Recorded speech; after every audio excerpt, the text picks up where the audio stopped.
Boa tarde.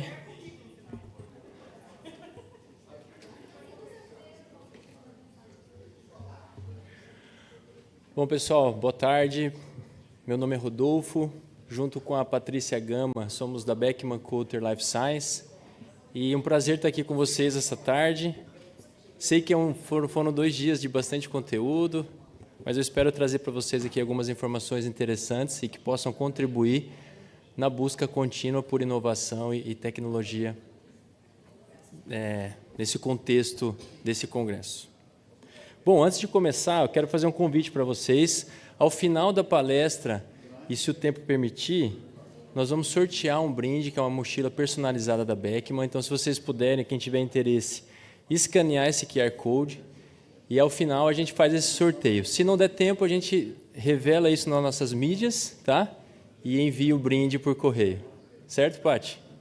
Então tá. Ao final eu vou deixar o QR Code também para vocês fazerem isso.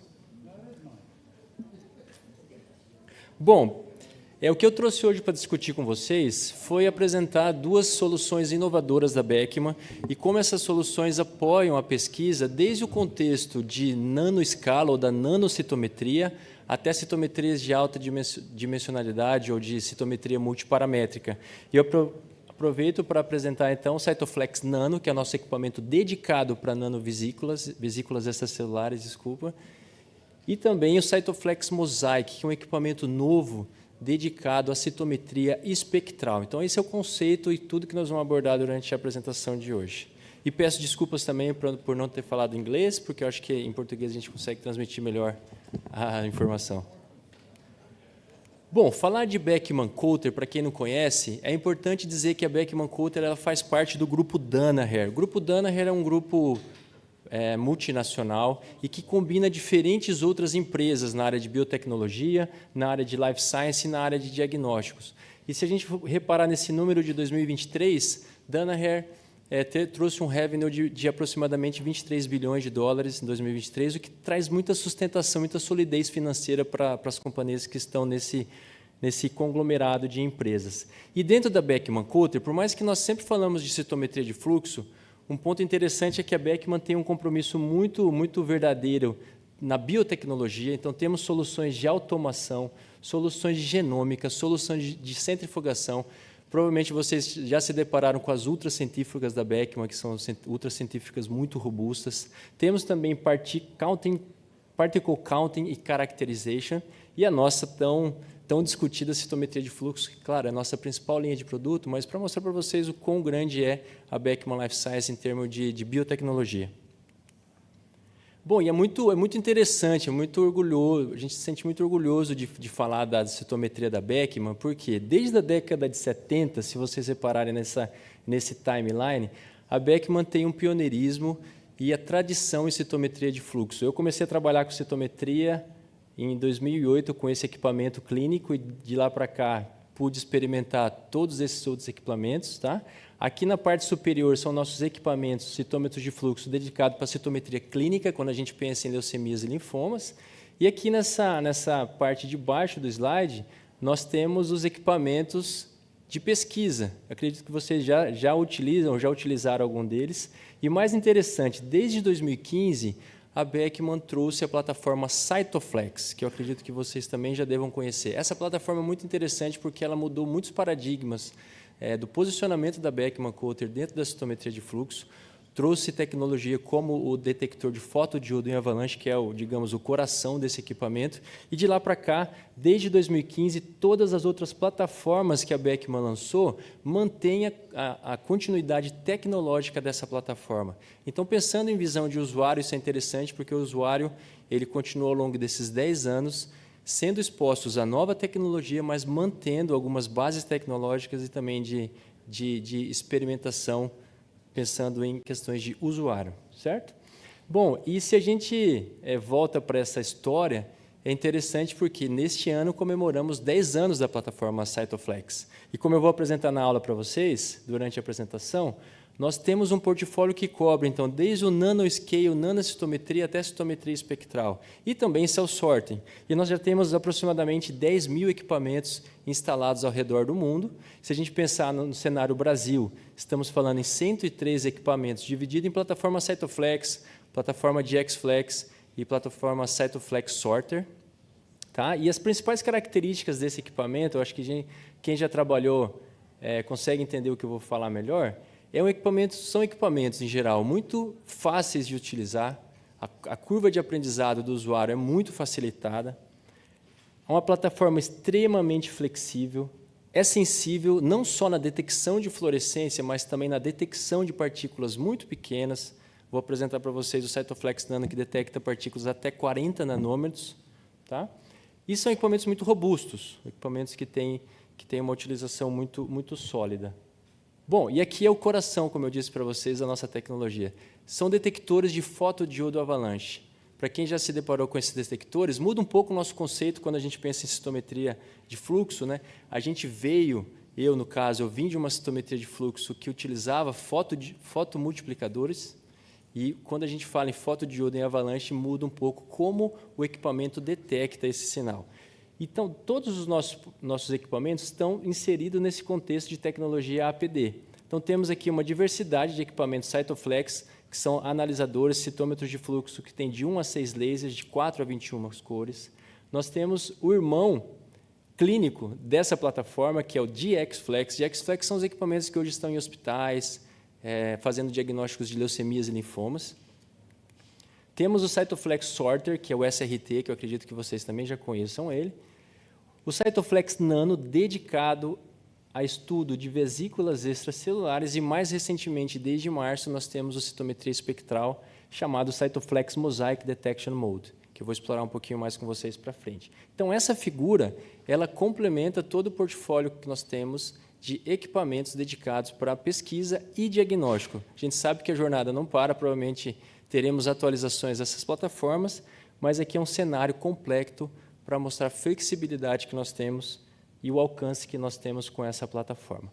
Bom, e com essa diversidade, com todo esse debate, fica a pergunta: quais tipos de aplicações, quais tipos de amostras, quais tipos de tamanhos celulares nós estamos buscando? Aqui para fazer um link com o universo de vesículas extracelulares. Se a gente reparar nessa figura, voltando um pouquinho no conceito, nós sabemos que estudar partículas relativamente grandes, de 8 a 12 micrômetros, como linfócitos, ou de 15 a 20 micrômetros, como monócitos, de certa forma é mais fácil. Quer dizer, os equipamentos hoje estão adaptados, já são suficientes para analisar esse tipo de amostra.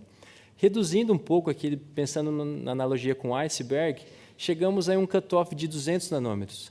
Abaixo desse 200 nanômetros, a gente está num oceano bastante profundo de vesículas ou de partículas cada vez menores. Então, fica muito claro a mensagem aqui que nós precisamos de tecnologia melhorada para avaliar essas partículas, precisamos de metodologia melhorada, processos de bancada, procedimentos padrões para que nós possamos, de fato, não somente identificar essa partícula, mas também caracterizar do ponto de vista fenotípico, garantir o tamanho dessa partícula e outros tantos critérios que nós precisamos responder para ter uma pesquisa cada vez mais assertiva. Então, nesse contexto, nós entendemos que o estudo das vesículas extracelulares está cada vez mais em destaque. Aqui, uma visão de mercado, foi se discutido que, a nível global, o mercado de vesículas extracelulares foi estimado em quase 90 milhões de dólares em 2020. E esse valor é esperado que atinja quase 491 milhões de dólares em 2026. Então, um mercado de muito potencial.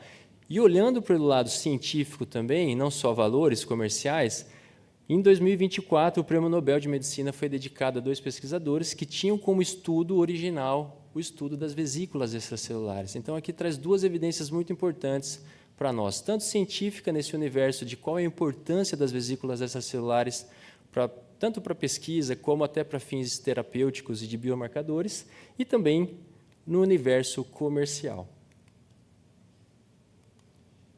Bom, e novamente, olhar para vesículas celulares nos abre as possibilidades. Se a gente pensar em diagnóstico, se a gente pensar em terapêutica e outras possibilidades.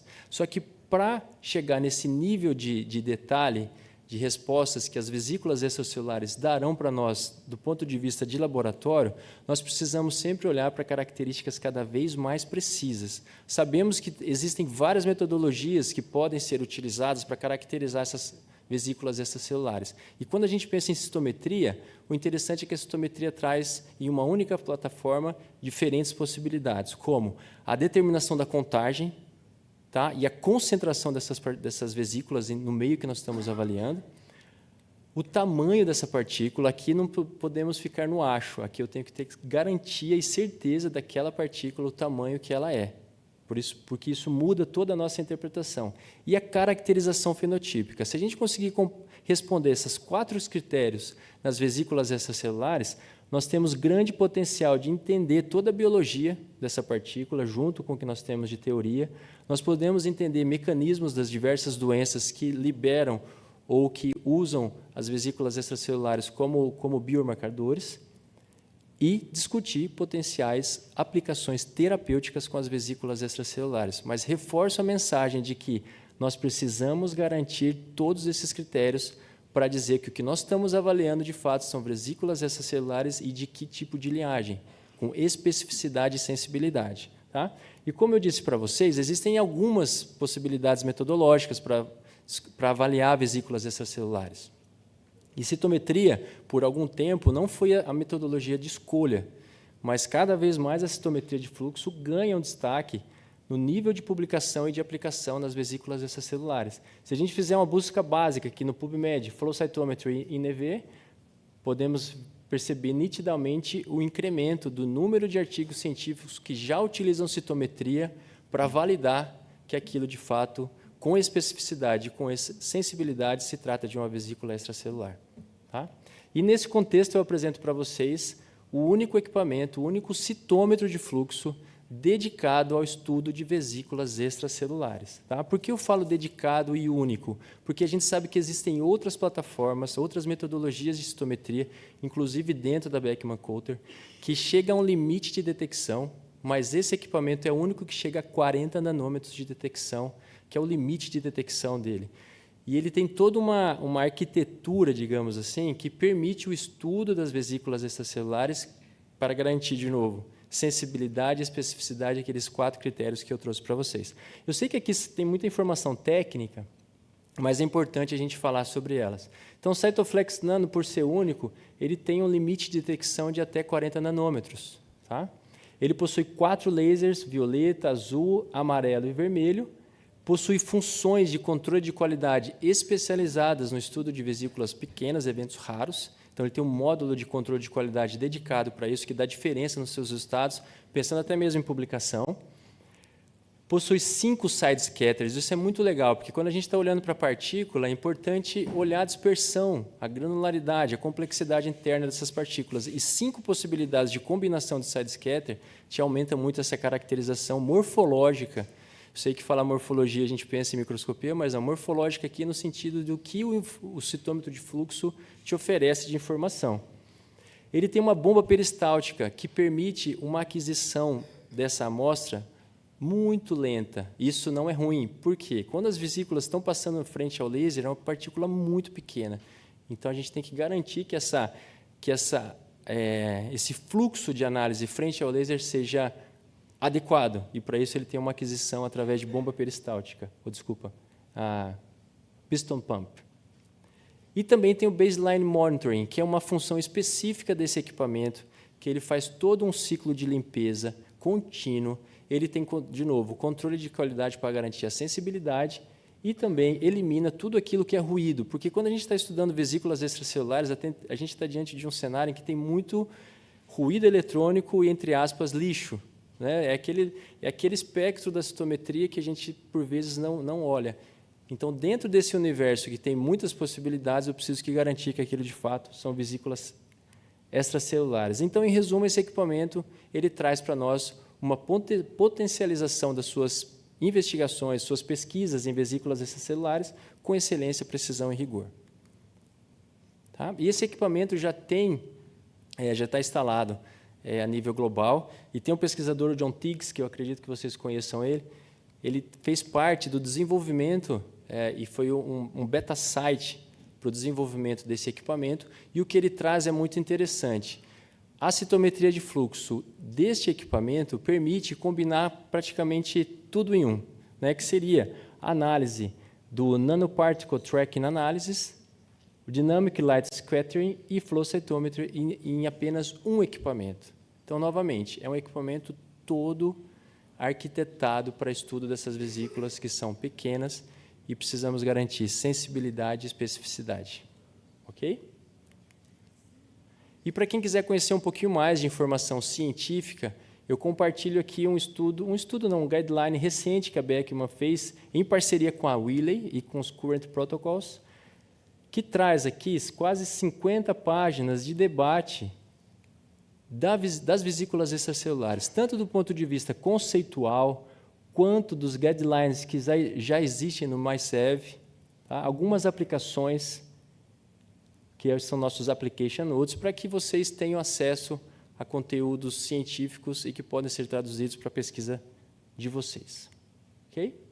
Bom, então esse era o universo que eu gostaria de trazer a respeito das vesículas extracelulares. Se vocês tiverem dúvidas, a gente volta para o final para debater um pouquinho mais. E agora, saindo desse mundo de nano, indo para o mundo de multiparamétrico. A Beckman lançou recentemente, em março, isso é muito novo para nós, lançou em março o seu citômetro espectral, que é um complemento, então, de toda essa história que eu contei para vocês, da plataforma Cytoflex. É uma evolução natural da plataforma Cytoflex. Ele vem num conceito interessante, que é um conceito modular. Tem um vídeo aqui que eu vou mostrar para vocês. Isso quer dizer que todos os equipamentos que nós temos, algum deles, o Cytoflex S e o Cytoflex LX, é possível fazer um upgrade para que o citômetro convencional que nós temos, ele passe para ser espectral com a capacidade de detectar até 88 marcadores. Então, ele traz essa história de evolução natural da plataforma Cytoflex, podendo fazer upgrade em laboratórios que já possuam essa plataforma instalada, ou, naturalmente, você adquirir uma plataforma completa. Eu tenho um vídeo aqui que eu acho que vai ficar mais claro para vocês o conceito da citometria espectral da Beckman.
Legal, né? Bom que esse vídeo já resume tudo que eu ia falar.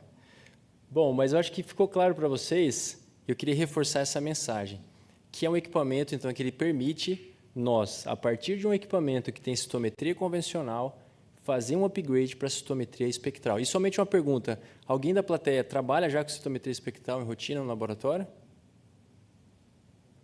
Ok, porque isso é um debate importante, né? A citometria espectral não é uma tecnologia, digamos, nova no mercado, tá?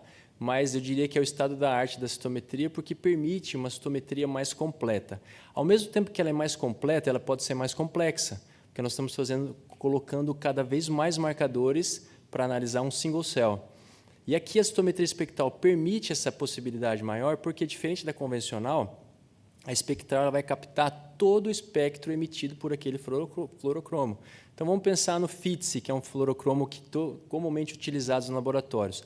A citometria convencional, ela só olha para um comprimento de onda específico dessa fluorescência, então restringe um pouco a capacidade. A espectral ela vai olhar todo o espectro emitido por essa fluorescência e, com esse espectro, ela forma uma assinatura desse fluorocromo. Então, nesse mesmo canal que hoje na convencional a gente não consegue, no espectral a gente pode combinar FITSE, Alexa Fluor 488, GFP, quer dizer, a gente consegue colocar nesse mesmo canal de detecção fluorocromos que até então na convencional eles eram excludentes. Então, aumenta a capacidade, porém, aumenta um pouco a complexidade. Você precisa cada vez mais parâmetros, algoritmos que ajudam você a discriminar esses espectros, mas a tecnologia chegou de uma maneira que isso é possível. Tá? Então, o nosso citômetro espectral ele tem duas possíveis configurações. O Cytoflex S, que tem 4 lasers, 63 detectores, um Ford Scatter, 4 side scatter e 58 canais de fluorescência, e o Cytoflex Mosaic 88, com 4 a 6 lasers, chegando até 88 canais de detecção, sendo um Ford Scatter, 6 side e 81 possibilidades de combinação. Tá?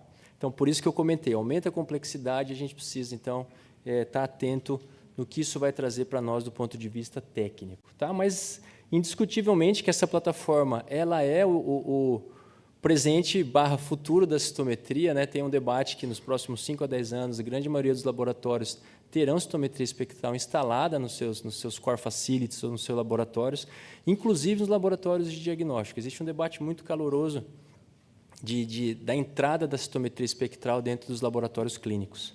Tá? Isso permite, então, maior flexibilidade, maior resolução, que é a discriminação de marcadores positivo ou negativo, ou expressão fraca. Então, aumenta muito a qualidade do seu dado, basicamente, e melhora muito o estudo de autofluorescência, tá? Principalmente para aquelas pesquisas que trazem células que naturalmente brilham muito frente ao laser. Tá? E aqui algumas características, eu trouxe 7 para a gente não se estender muito. Tá?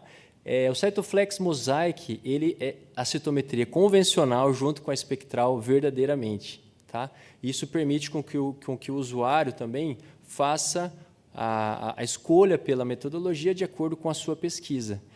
Lembrando que, se você tiver um painel também simples, quiser aplicar no espectral, também é possível nessa plataforma. Tá? E melhora muito a questão do signal to noise. Ele vem da plataforma Cytoflex, então todo o conhecimento que o usuário já adquiriu do Cytoflex se mantém, então a curva de aprendizado é muito fácil. Ele tem 2 algoritmos de unmixing, não vou entrar em detalhe o que é o unmixing, mas fazendo analogia com a citometria convencional, é a famosa compensação de cores. E aqui, quanto melhor o algoritmo, melhor a discriminação. Temos 2 patenteados pela Beckman, que chama Poisson Hybrid, que é a junção do Poisson com LSM. Tem 10 canais de melhoria de autofluorescência, side scatter em todos os lasers, isso dá uma amplitude muito grande de capacidade morfológica dessa tecnologia. E também é possível analisar nanopartículas, que a gente acabou de falar, tá? Mas aqui com um limite de até 80, porque toda a plataforma Cytoflex possui essa característica. Então, de novo, tá? Vindo da história do Cytoflex, o que tem de bom no Cytoflex se mantém nessa plataforma espectral. E ele é pequeno, tá? Ele se acomoda em diferentes espaços do laboratório. Um trabalho muito elegante que foi feito no desenvolvimento desse produto foi pegar um painel de 40 cores já estabelecido nos OMIPs, tá? O OMIP 104, e esse painel de 30 cores foi simplesmente replicado na plataforma da Beckman para avaliar a performance e para avaliar a transferência de experimentos de acordo com as suas plataformas espectrais. E aqui, só para resumir para vocês, que os resultados foram muito acurados, não precisou muito ajuste de unmixing, né, e tão pouco de titulação, foi simplesmente pegar um experimento já padronizado e avaliar na nossa plataforma, o que trouxe também segurança no desenvolvimento para dizer que as transferências de estudos para essa plataforma teriam resultados consistentes e iam se manter os resultados. E temos já a Cytoflex Mosaic instalada em alguns lugares, como Harvard, o Leiden, que foi um centro beta site, Universidade de Moderna, e aqui um pouco dos depoimentos dos clientes, tá? E muito focado aqui na facilidade dessa plataforma, porque a citometria espectral, ela de novo, né, ela traz um pouco de complexidade, mas por vir da cultura Cytoflex, ela tem uma aplicação facilitada.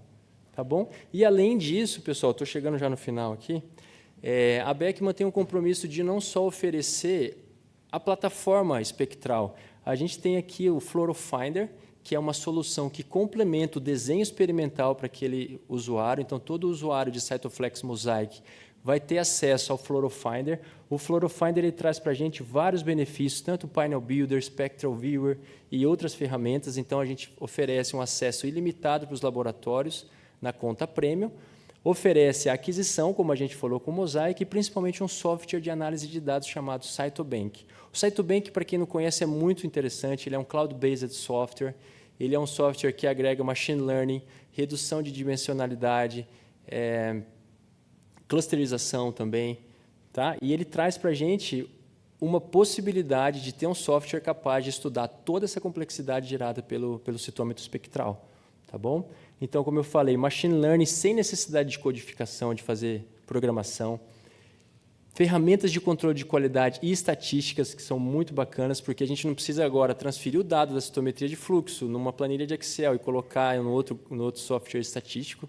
Está tudo integrado no software único. Tá? Ele tem função de automatic gating por machine learning, quer dizer, se você precisa toda análise avaliar um CD3, você ensina a máquina a fazer um gate em CD3 e a máquina vai aprendendo ao longo do tempo. Não é baseado em banco de dados, isso é baseado em machine learning, tá? Aprendizagem de máquina. Ele gerencia Big Data, porque é cloud-based e é servidor distante, né? Então, você não precisa ter um supercomputador para rodar os seus dados, que são, por vezes, pesados. E você pode fazer colaborações, tá? Você pode fazer colaborações, por favor. E é isso, pessoal. Traz aqui algumas imagens para vocês do Cytobank, tá? Para vocês explorarem um pouco mais com mais tempo. Aqui a ferramenta de clusterização e de redução de dimensionalidade. E, por fim, essa imagem que representa todo o potencial da família Cytoflex para vocês terem acesso. Aqui, de novo, o sorteio, professor, só um minutinho, a gente vai fazer um sorteio aqui, o QR Code para quem ainda não teve acesso, e nós vamos, nas mídias, se vocês, nosso Instagram, Facebook e LinkedIn, para a gente revelar o ganhador da mochila personalizada. Obrigado, pessoal.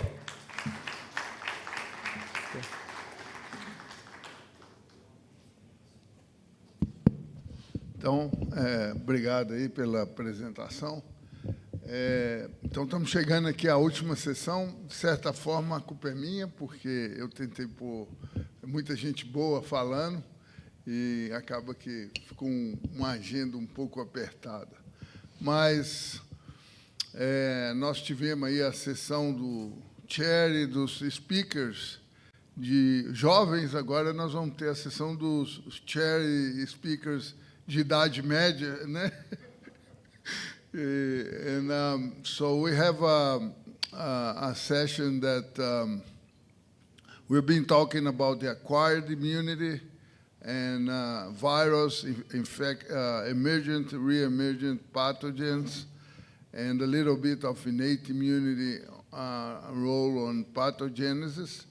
But now, these last sessions, we'll discuss more the role of innate immunity on resistance to infection and how we can manipulate the innate immunity to promote resistance to respiratory virus and other infectious agents, and also how the bacteria can evades the innate immune system to establish infection. So our first speaker is Dr. Andrew Simpson, and he has been a long-term collaborator to Brazil, and in fact, he is now a Brazilian. he's a former parasitologist. He also was trained in Alan's lab. And then he came back to, went to England, came back, came to Brazil, where he did a really big change on the molecular biology and genomic studies in Brazil. He probably is, I can say, a pioneer on that field in Brazil. He did lots of the genomic, transcriptomic in the time that most of you were not born. And then he went to New York. He became the scientific director of the Ludwig. And as he told us earlier, he decided that Brazil was the best place to live, and he's back. And now he's the CEO of Orygen. And one of his main products that's working is Hiltonol. It's a synthetic a version of the double-stranded RNA from viral, and he'll talk about it. Thank you very much. So let's go straight to the first slide. Oh, it's me, right? So I actually had the chance to speak on Wednesday, and I finished with this slide when I went to New York. And I was working in New York at the Ludwig Institute from 2002 until 2012. And to be honest, although I had a wonderful job, and I love New York, and I love the United States, I was always hoping that somebody would give me a really nice offer to come back to Brazil. Because as Ricardo said, and Alan said earlier, this is a great place. Who would want to be anywhere else? And one day it happened. I got a phone call. And they said, "Are you interested in a job in Brazil?" I said, "Yeah, sure." And they didn't call again for a year. And I found out later they offered the job to somebody else who turned it down. Then actually I was in Brazil visiting, and I was at a meeting with you in Rio. And they phoned me again. And I said, "Actually, I'm in Brazil. I can come for an interview tomorrow." And I did, and they gave me the job. And it looks a really great job. It is a really great job. As you know, one of the things I feel about Brazil is Brazil has a wonderful scientific community, as you all know, and you're part of it. Brazil also has wonderful pharmaceutical companies. I think we underestimate the quality of companies like UMASS, Sher, Europharma, Biolab. You go to any pharmacy on the corner of any road, and you can get almost any drug, and they're all made in Brazil, and they're superb. It's not easy to make generic drugs. It's really hard. But what we don't have in Brazil is a connection between the pharmaceutical industry and the scientific community. And I thought if these two giants of the pharmaceutical world in Brazil, Europharma and Biolab, get together and give me a job, and I know people like Ricardo and several other people here, maybe we can get together. So I was really lucky. I took the job, and today we're a huge company of 3 people. Myself, Otávia Caballero, who many of you probably know, who is from Minas, and she went with me to New York, and she came back here, and Guto, who's our financial guy.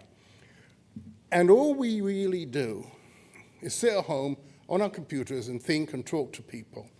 But we have all the financial support of Europharma and Biolab, and we have the access to those 2 giant companies for things like manufacturing, legal support, commercial negotiations, and financing.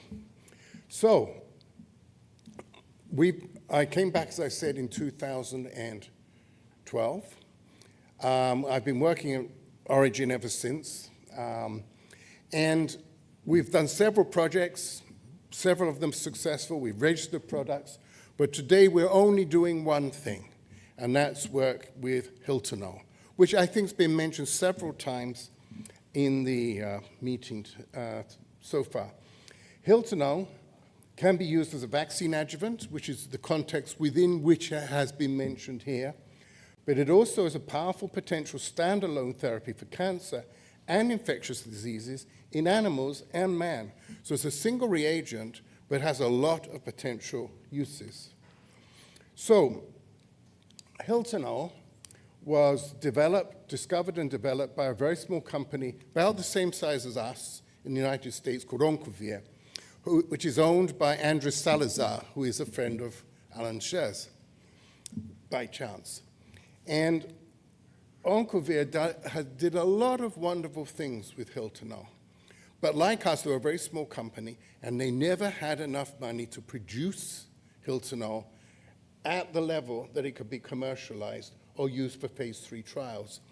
So what they were able to do is lots of experiments, phase 1 trials, but never take it forward.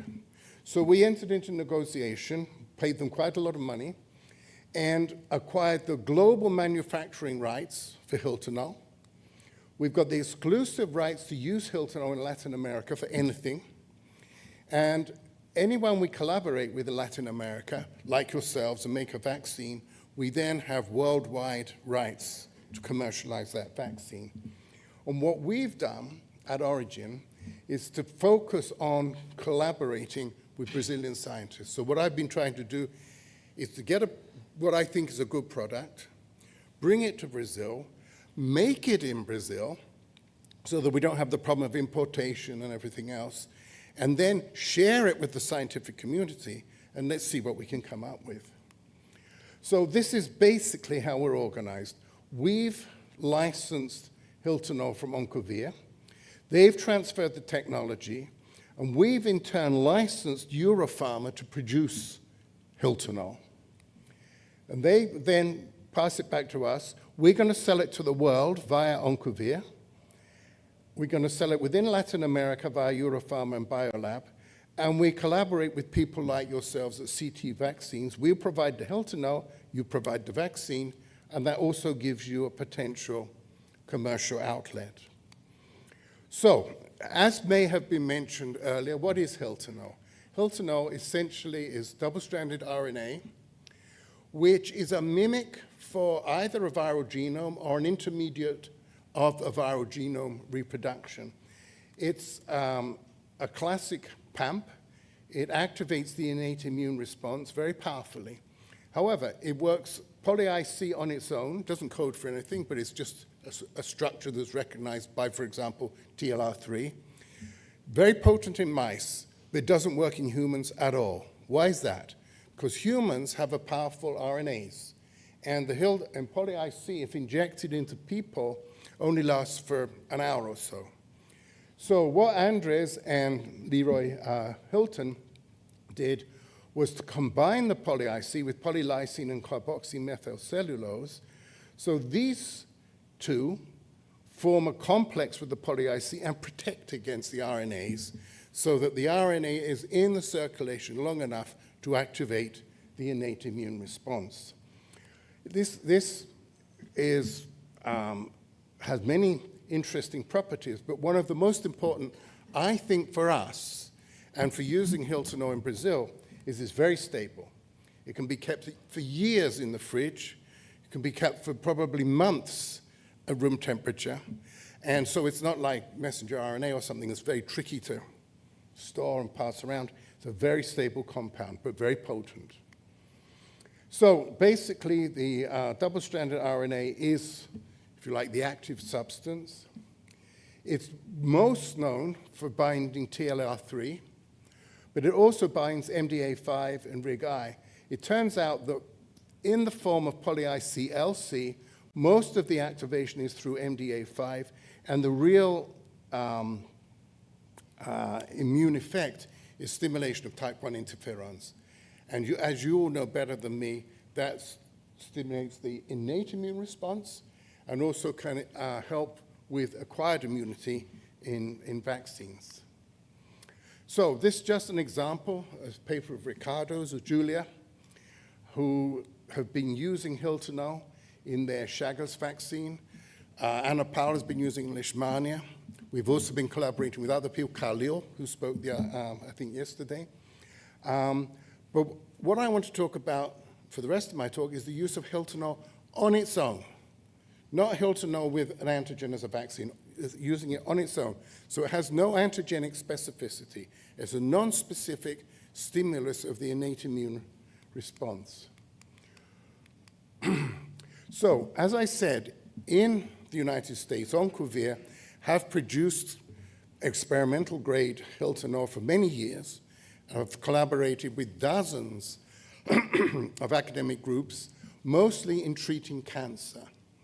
And we did a systematic review, and there's actually something like, Elton was looking at this the other day, over 3,000 patients who've been treated with Hiltonol. It's very safe. The side effects, something like flu-like symptoms, that kind of thing. But the trouble with these trials is they're all very small.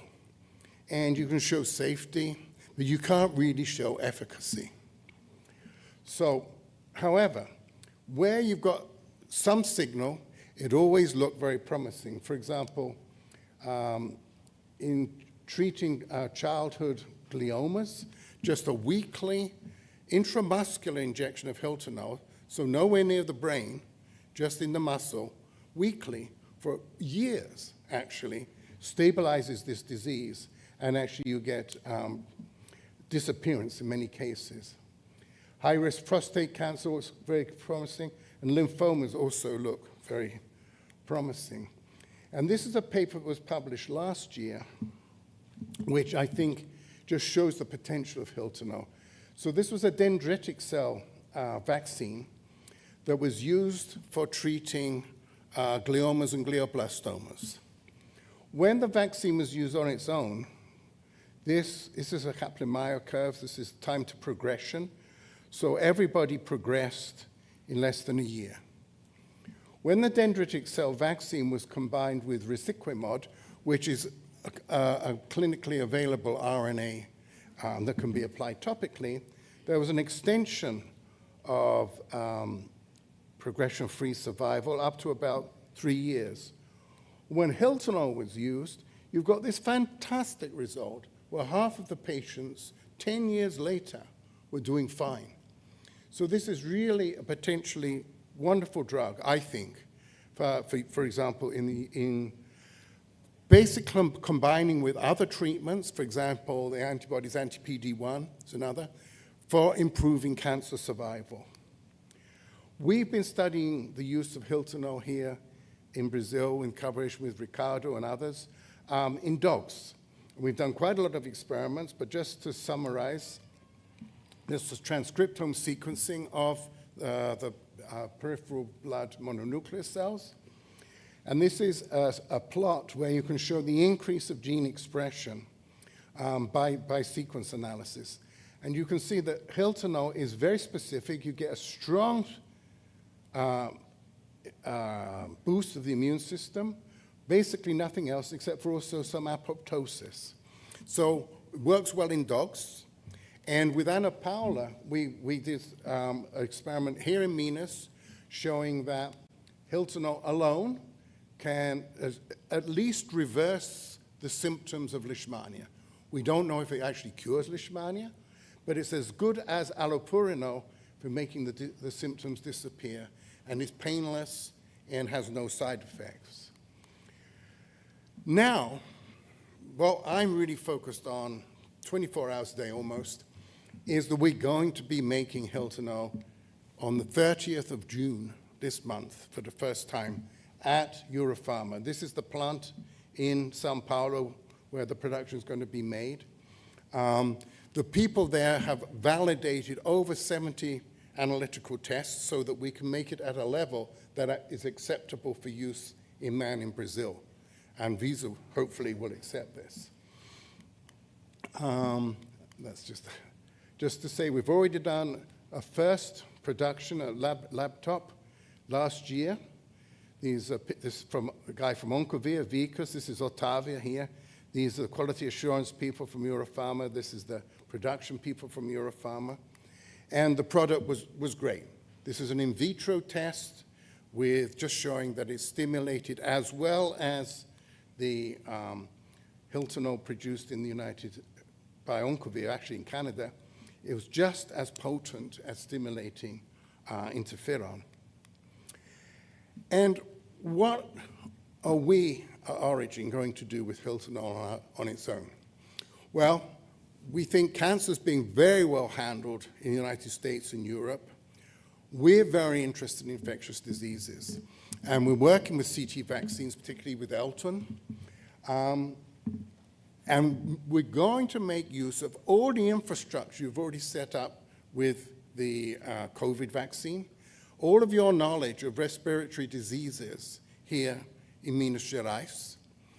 And our proposal is that we're going to systematically give Hiltonol intranasally at about this time of year to probably a couple of thousand people and track the frequency of respiratory disease in those people against people treated with a placebo.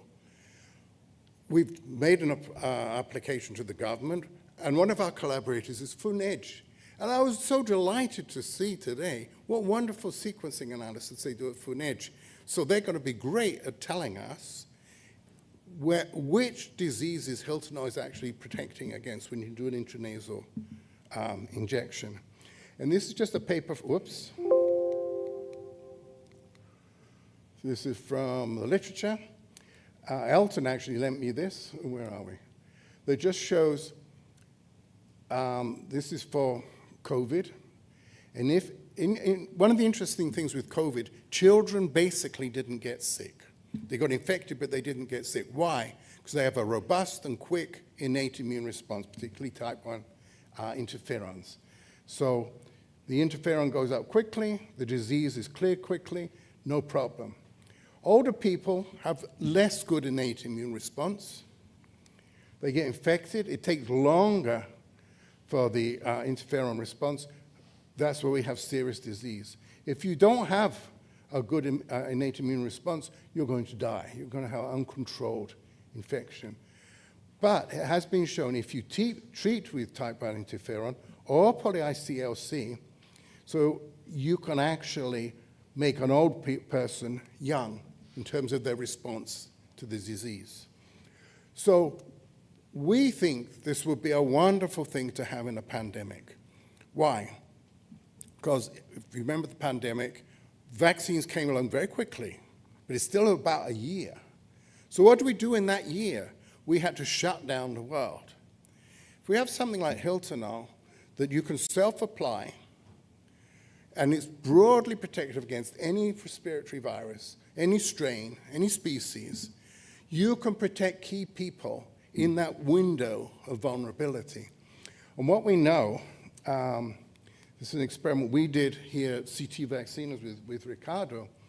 If you apply Hiltonol intranasally to mice, challenged with COVID, lethal dose, untreated mice die, treated mice all survive, 100%. And the viral load is reduced about 10,000-fold. And that protection lasts about 2 weeks. And then you have to apply it again. So it's not permanent. It doesn't replace a vaccine, but it is going to give us time. And this experiment's been repeated with many respiratory viruses, including influenza. And that's what we're going to take advantage of. We're not going to wait for an epidemic to do a clinical trial. We're going to do a trial now. Because there's, as Elton can tell us, as a lot of people get respiratory diseases in Belo Horizonte at this time of year.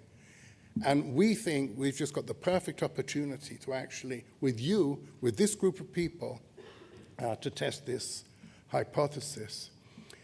In the United States, actually in Canada, Acompanhe have actually done a phase 1B trial where they gave Hiltonol 4 times sequentially to healthy individuals every 2 weeks.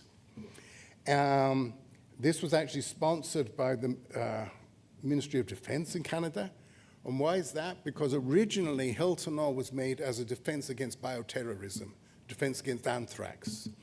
So they're still very interested in that. And this trial showed that it's absolutely safe. There were no adverse events at all associated with treatment, no laboratory changes associated with treatment. So everything indicates we've got a phase 1B trial done. We're going to have the clinical production next month, And if all goes well, we're going to have a trial done in Brazil with a Brazilian product that could be the first time the world's ever had a protection against respiratory diseases that could save millions of lives in a pandemic. But also, I think just if you look at the mortality in Brazil on a seasonal basis, at this time of year, the number of old people who die from influenza is very high. So I think it's going to contribute to life even before the pandemic comes. Thank you very much.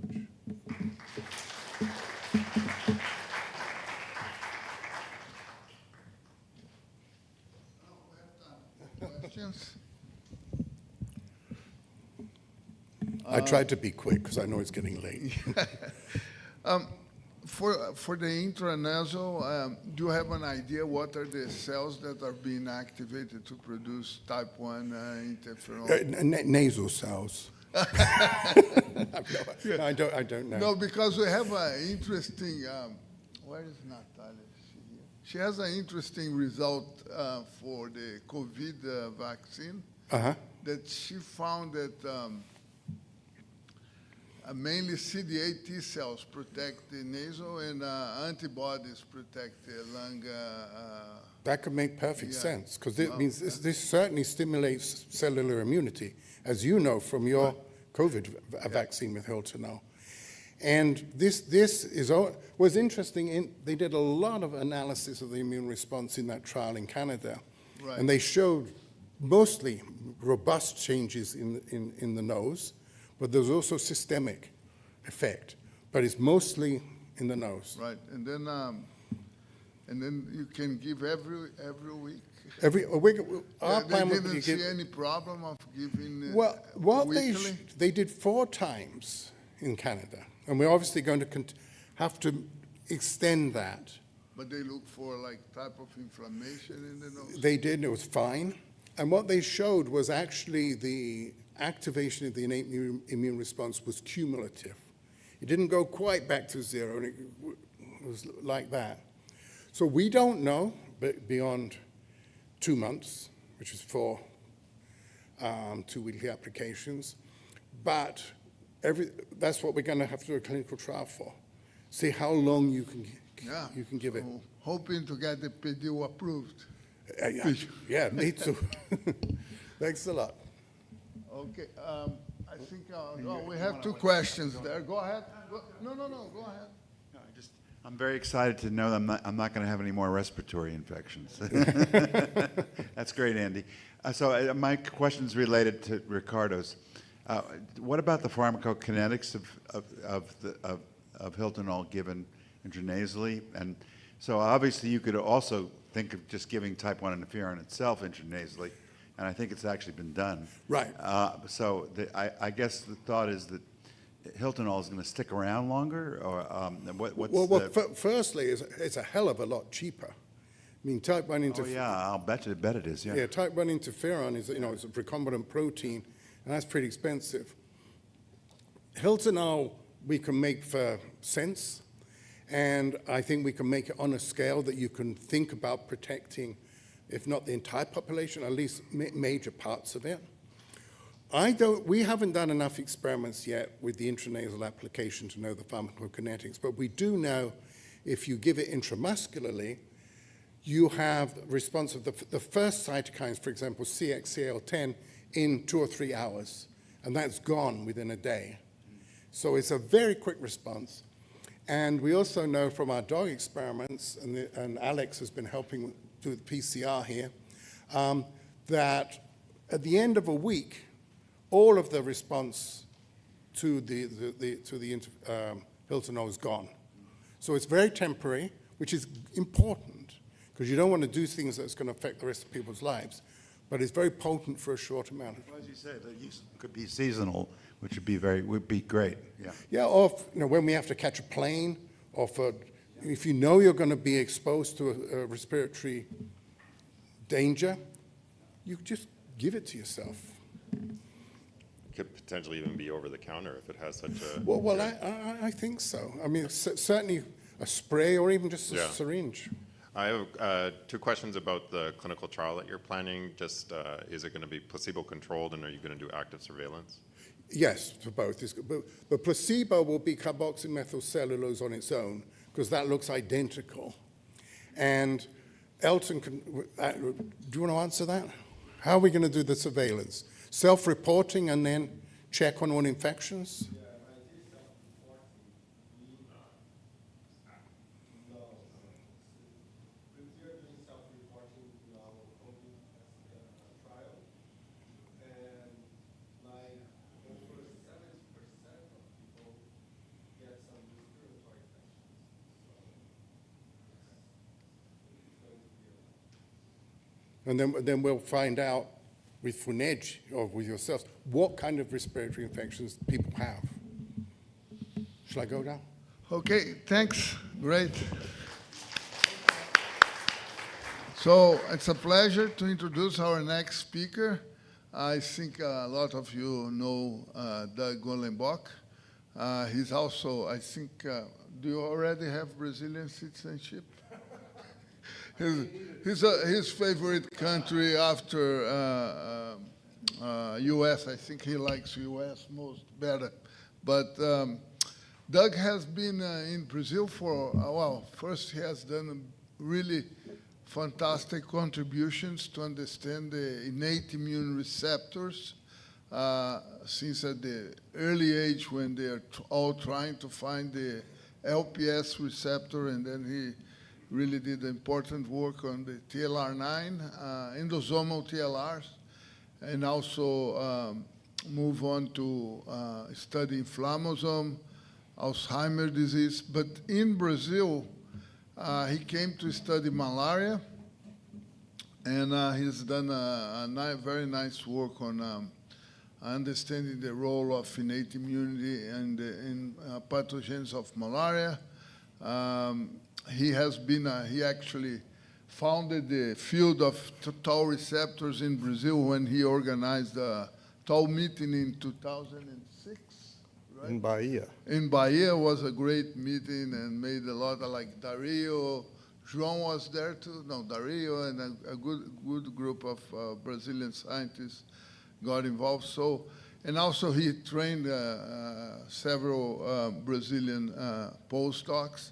So he's one of those that have a long-standing collaboration, and it's a great pleasure to be here.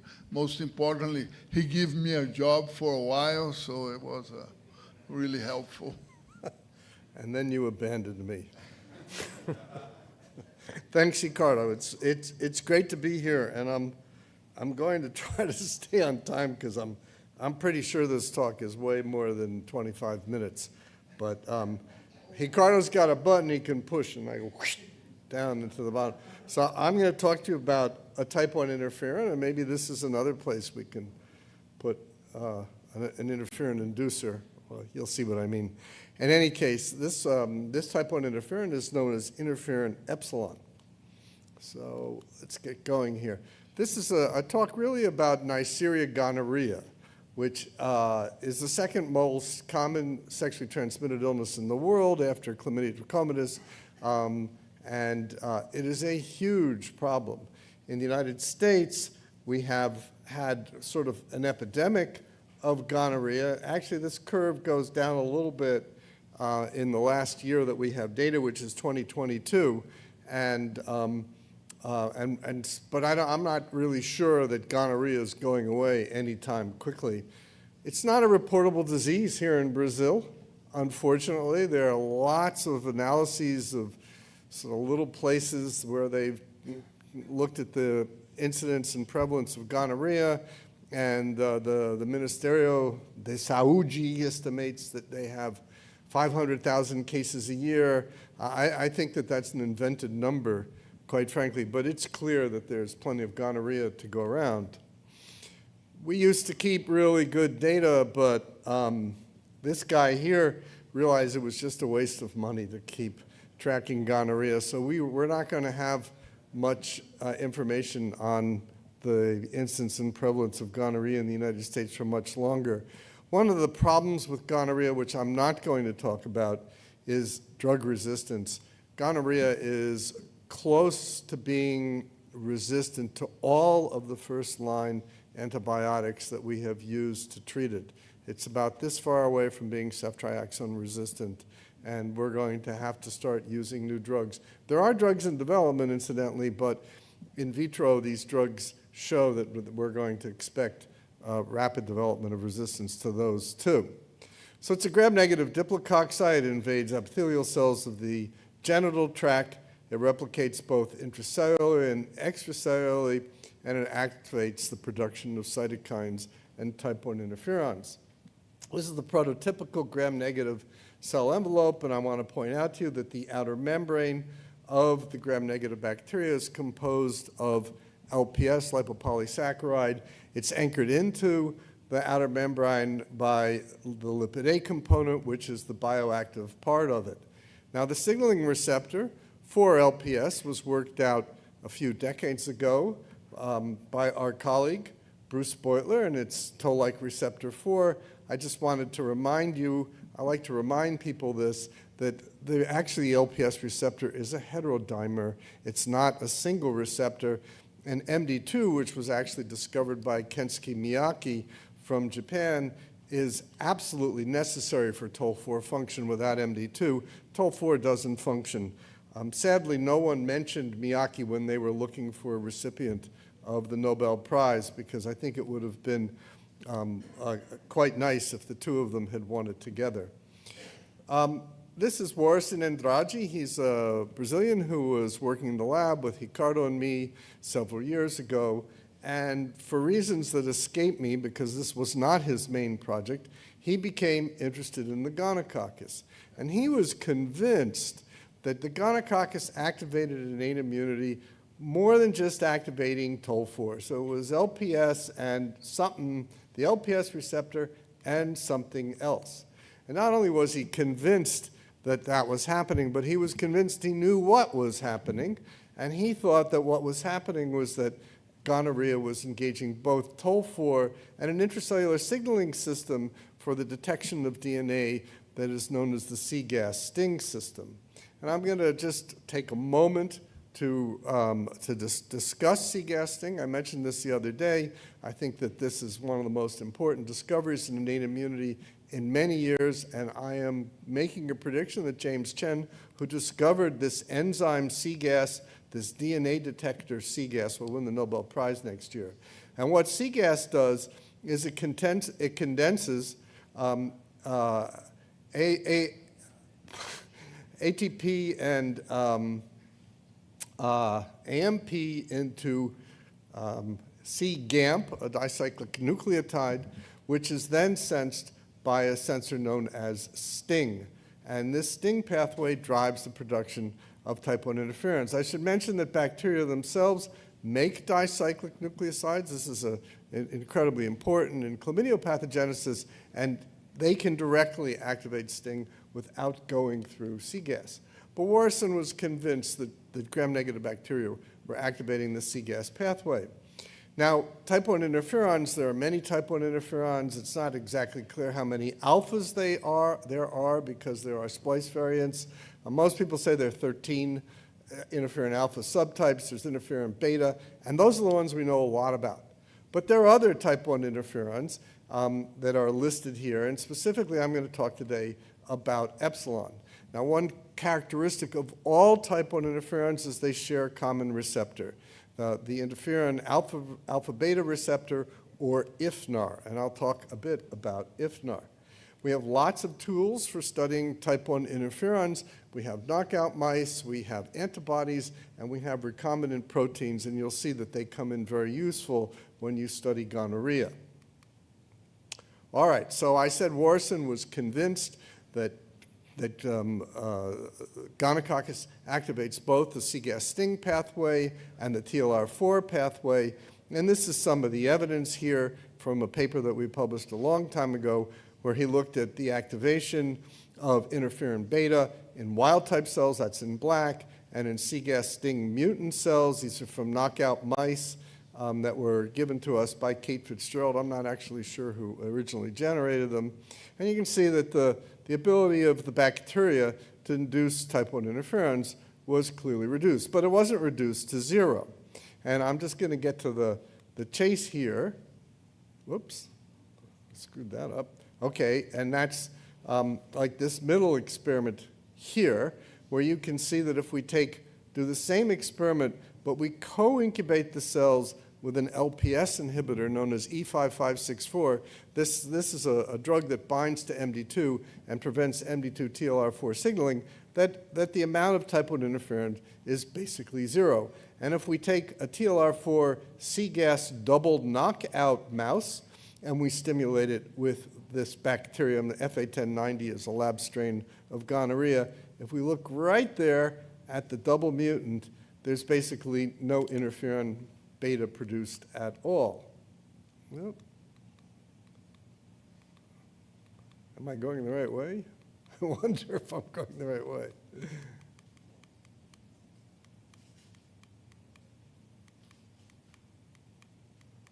All right, and then I'd like to thank the people who did the work. I am going the wrong way, but it doesn't seem to want to go back. I really apologize for this.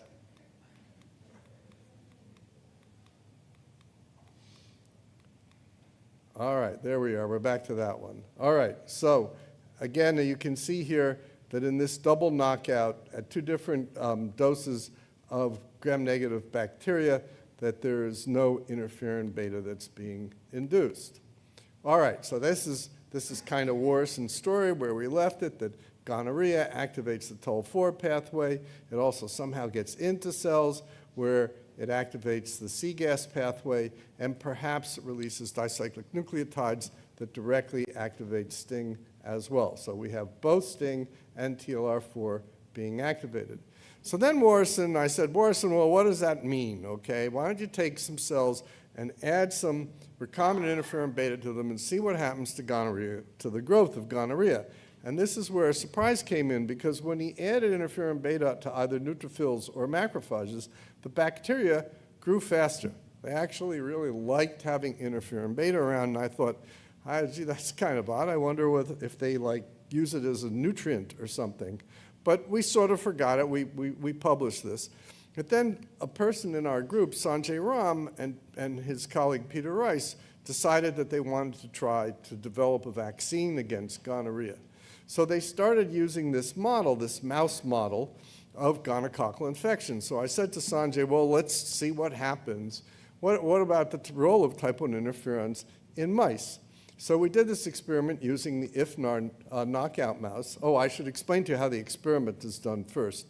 What you do is you take mice that are either in proestrus, or that are either in diestrus, and you give them a big dose of estrogen. And that puts them into proestrus and estrus, which are the only part of the mouse's 4-day menstrual cycle where you can infect the mouse with gonorrhea.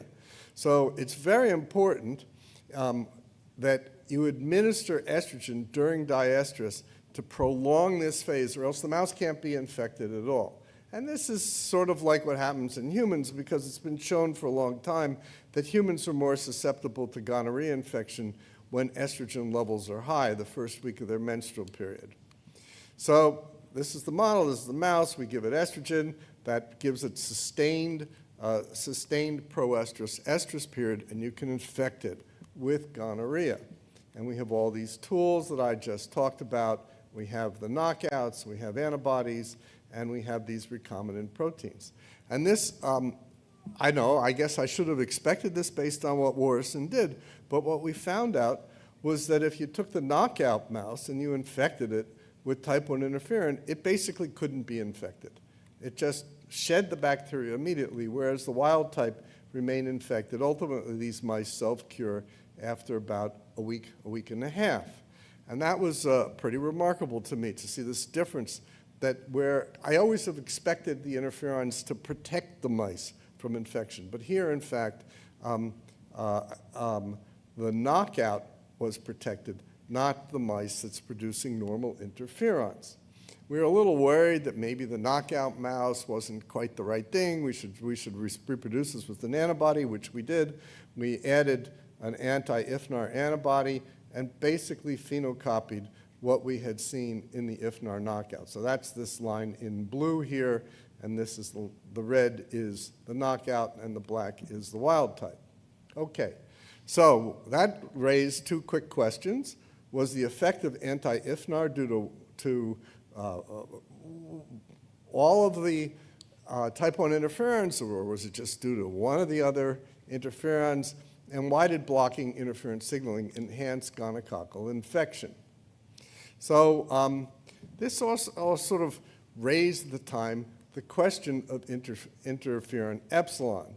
And the reason for this is that interferon epsilon is not activated by PAMPs. That is to say, you can't drive interferon epsilon by taking a cell and adding LPS or any of the other things that drive toll receptors. That doesn't work. And in fact, leukocytes don't make interferon epsilon.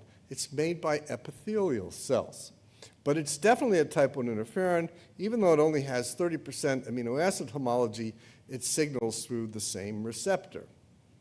So the level of interferon epsilon varies at different stages of the estrous cycle. That's true in both man and in mouse. And it's induced by estrogen and suppressed by progesterone. Now, I didn't mention this, but if you give the mice even a whiff of progesterone, you can no longer infect them with gonorrhea. When Paul Herzog, who discovered interferon epsilon, looked at the promoter elements of epsilon, it was lacking all of these great transcription factor binding sites that are well known to drive cytokines and type 1 interferons, like it was missing ISREs and it was missing NF-kappa B sites. But further on down, it has a hormone-sensitive element. In 2013, Herzog published a paper in Science about interferon epsilon and how it protected the female urogenital tract from bacterial infection. And this is from his paper in Science. He's compared the epsilon knockout to the wild-type mice.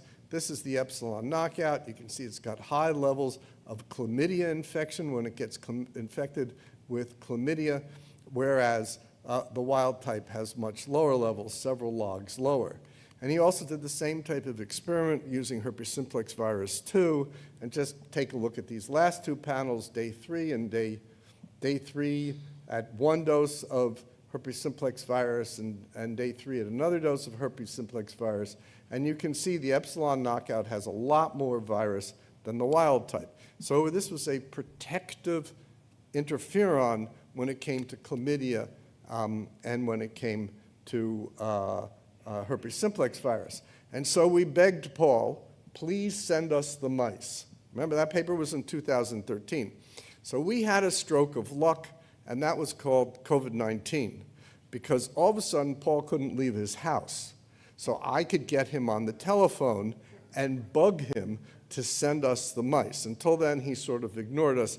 But after about 10 phone calls, Paul actually sent us the interferon epsilon knockout mouse.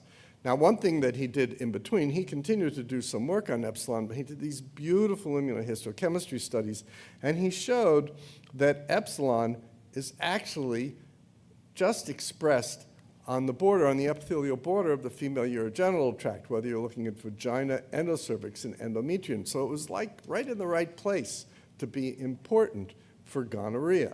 So we asked the question, does interferon epsilon expression promote Neisseria gonorrhea infection in vivo? And we checked wild type versus interferon knockouts.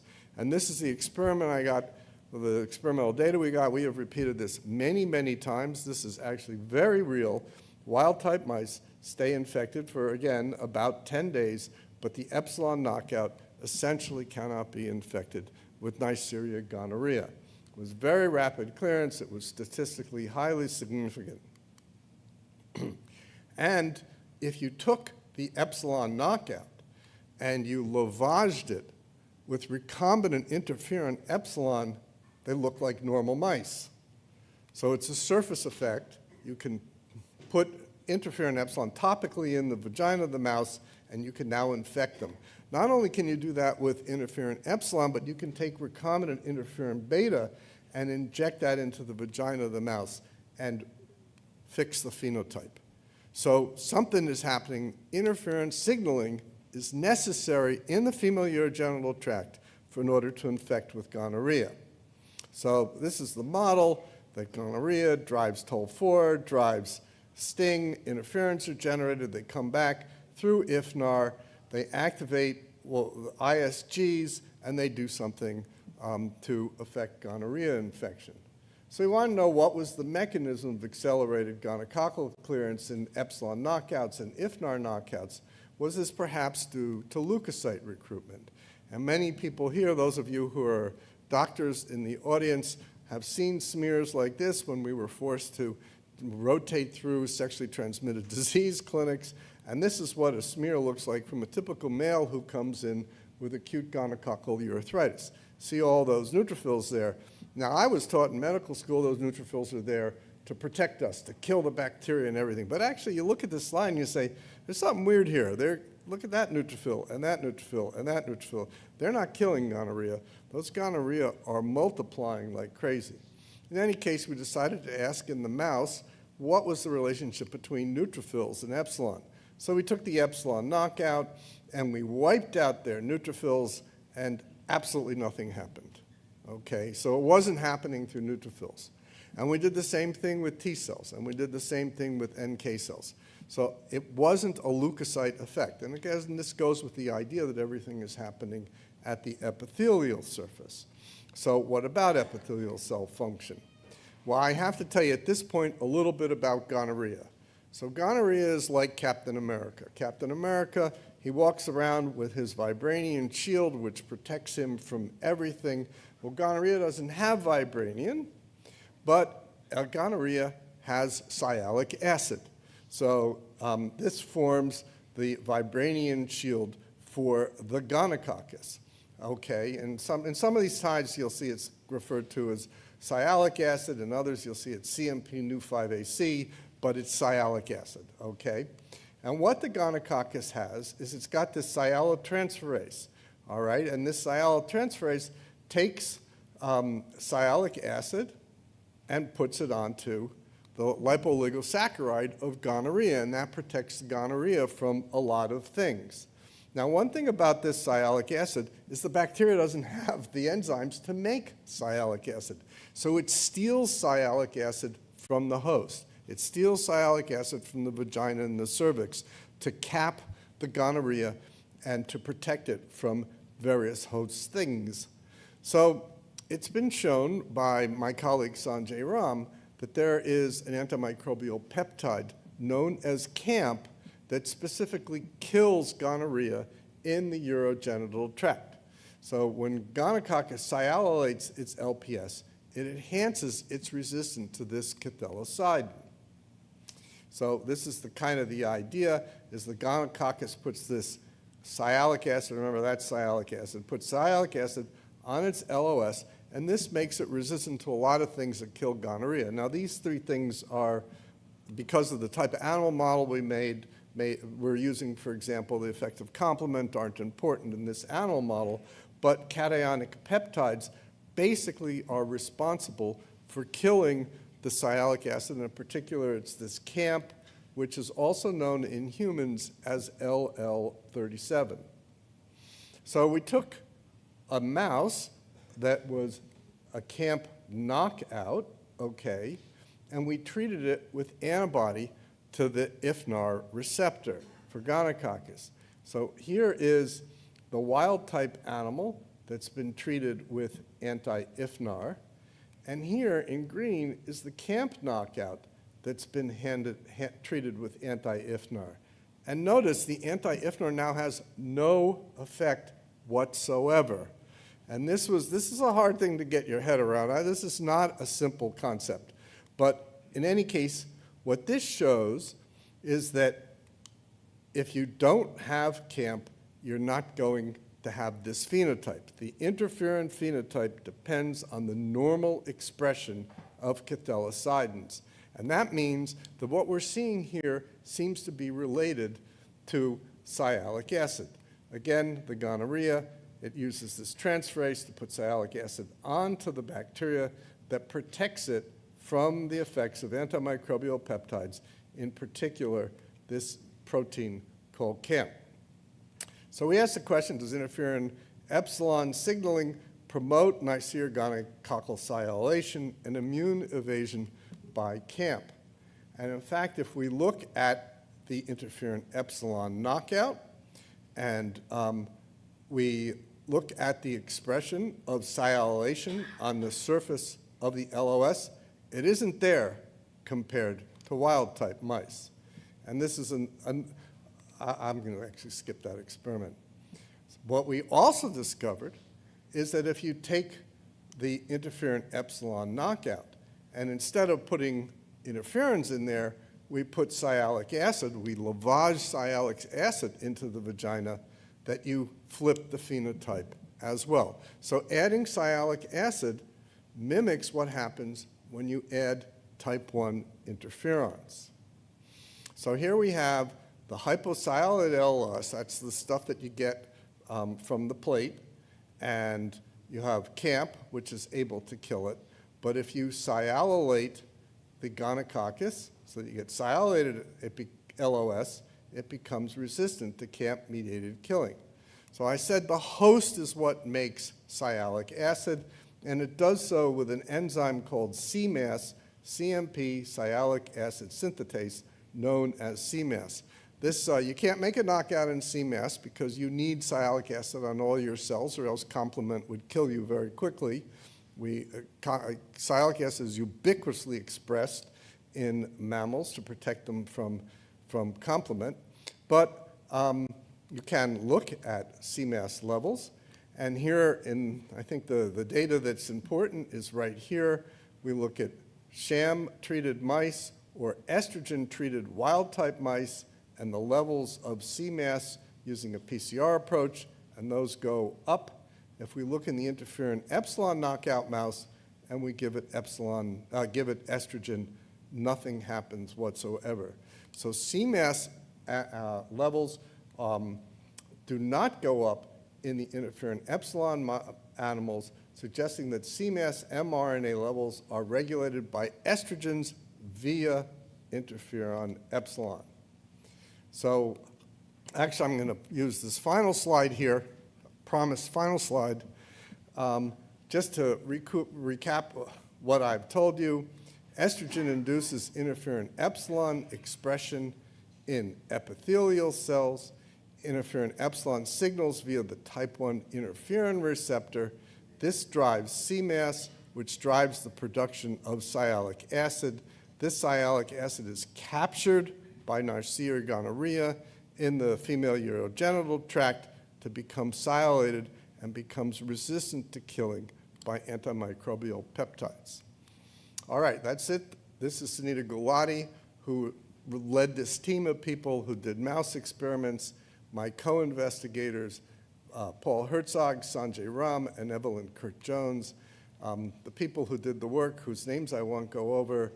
And I just wanted to mention the next speaker, my science hero, Alan Sher, who took me dog sledding once, and I'm dying to do it again with him. Thank you very much for your attention.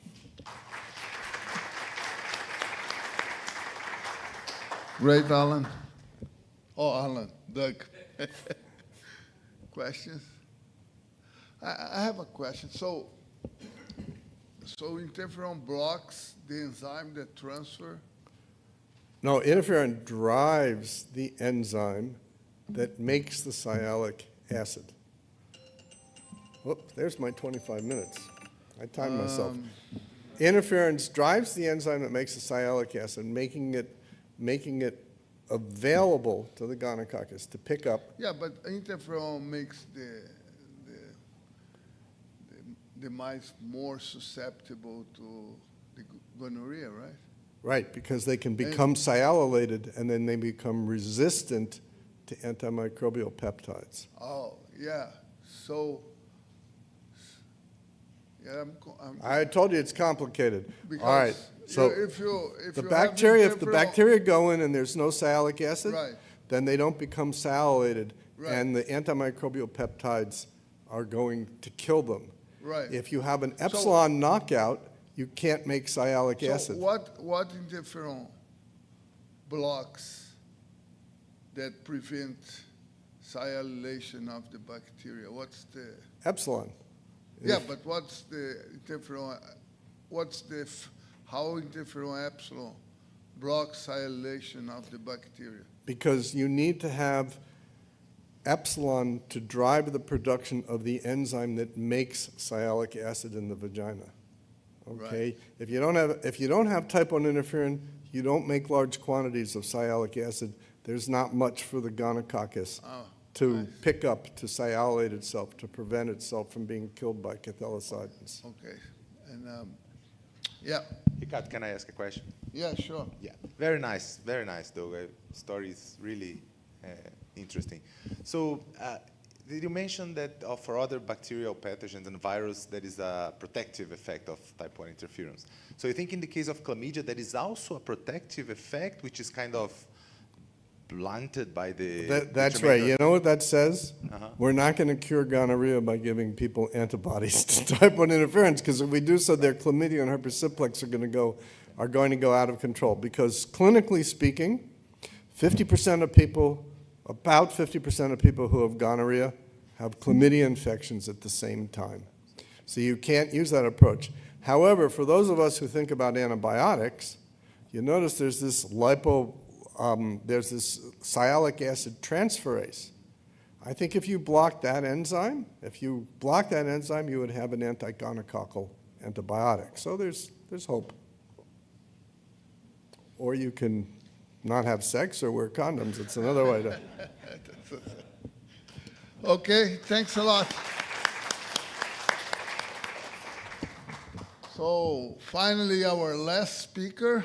I think now you all know Alan, but so Alan was the head of the Laboratory of Parasitic Disease for many years at NIH, and I don't need to talk a lot about him, but I think what really impresses me is the number of people that he has trained, not only in Brazil, but in the US. The one time I went to this Woods Hole meeting, which is a immunoparasitology meeting in the United States, and more than half of the people were all connected. They are the son or grandson or grand-grandson of Alan. So in a way, he has a way to get people motivated to work on parasitology. So I think that's really a great leader in the field of immunoparasitology, in addition of all this important work that he has done with T-cell subsets and more recently on innate immunity. And he will now go back to the trained innate immunity and talk a little bit about it. Okay, thanks, Ricardo, and thank you all for staying. And it's always hard to be the last speaker, and in this case particularly hard because almost everything I'm going to talk about has been said by other people. So if you want to go to sleep, that's fine. And I want to just say that just to tell you all that I've been really impressed with the talks I've heard in this meeting. Brazilian science is in great shape. I'm less worried about Brazilian science than I am about American science in the current situation. So I'm going to try to leave you with a question. And Ricardo already raised it earlier, and it's in Andy's talk and Doug's talk as well. And basically. And this is I tried to tie it into the theme of the conference itself, and so the question is really, can the development of new immunologic tools help increase host resistance and be an important approach for limiting the threat of global warming, its effects on public health through the emergence of infectious disease? So, And I have to say, the data, all the data I'm going to talk about has pretty much been published, except for a little bit, because as you know, my lab is closed. And I have to again say that anything I say is not does not represent the views of the NIH. Okay, so very quickly, for those molecular epidemiologists who are not immunologists, just to remind you all that there's an innate and adaptive immune system. Most vaccines are based on the stimulation of the adaptive immune response. It depends on specific recognition of the correct antigen. And the initial response is slow and induces memory, and you get an anamnestic response when you challenge. But the vertebrate immune system also incorporates the innate immune system, which you've heard about. And so it acts rapidly and non-specifically against a wide variety of host threats. It's traditionally thought to lack memory functions, but as you'll see, lately that's been questioned. And it has one problem, and that is that because pathogens can learn to evade it because it doesn't change. So a smart pathogen will figure out how to get around innate immunity, but it may not with adaptive immunity because the adaptive immune response will recognize that change. So so that being said, our great white father in this field, Elie Metchnikoff, really believed that that you could use the nonspecific properties of the innate immune system to create universal vaccines that would provide increased resistance to multiple pathogen threats. He saw this as a way to use the immune system to generally protect us. And indeed, this kind of protection does occur in plants and invertebrates. And as you'll see all through the talk, I'm going to keep on coming back to this observation of off-target disease resistance in children following pediatric vaccination. And he was one of the first people to start to believe in this. So how does innate immunity work? Classically, it's a microbe is recognized by an innate cell through pattern recognition receptors, and you get a quick response. And the cell produces nonspecific mediators like reactive oxygen species, nitric oxide, antimicrobial peptides, and they act against the original microbe, but also can provide nonspecific protection. This protection, however, is typically short-lived, but there are several situations in which it can be long-acting, and you can imagine that if the microbial stimulus is hanging around, it can continue to stimulate this. And then, as he was introduced to you yesterday by Sergio, there's this idea now that perhaps you can train innate cells to remain and provide innate responses. And then finally, I'll talk about this very briefly. There's an idea that if you are exposed once to a particular infection, it actually can remodel your innate immune compartment to resist infection. But there's another way that this works, and the one that I'm particularly fond of, and that is something called cell-mediated immunity, in which the adaptive immune system cooperates with the innate, and you get antigenic stimulation of T cells. The T cells then produce cytokines that can actually activate innate cells, and this can persist. And this was originally called cell-mediated immunity. It's not a very descriptive term.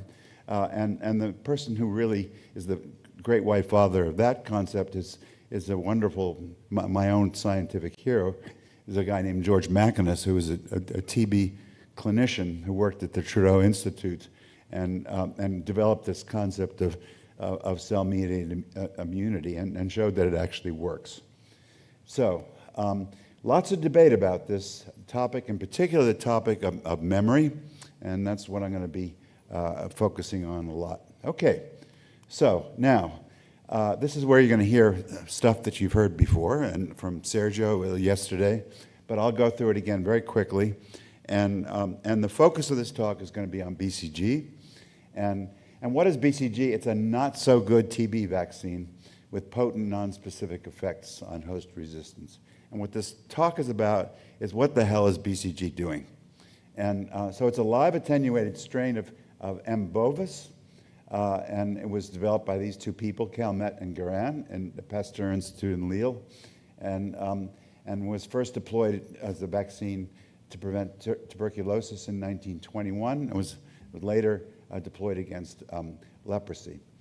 Now, it's now recognized as conferring only inconsistent protection against adult pulmonary TB, but it's still administered intradermally to infants today in many endemic countries, including Brazil, and some of you can just kind of roll up your sleeve if you have a sleeve and maybe even see the mark that you had as a child.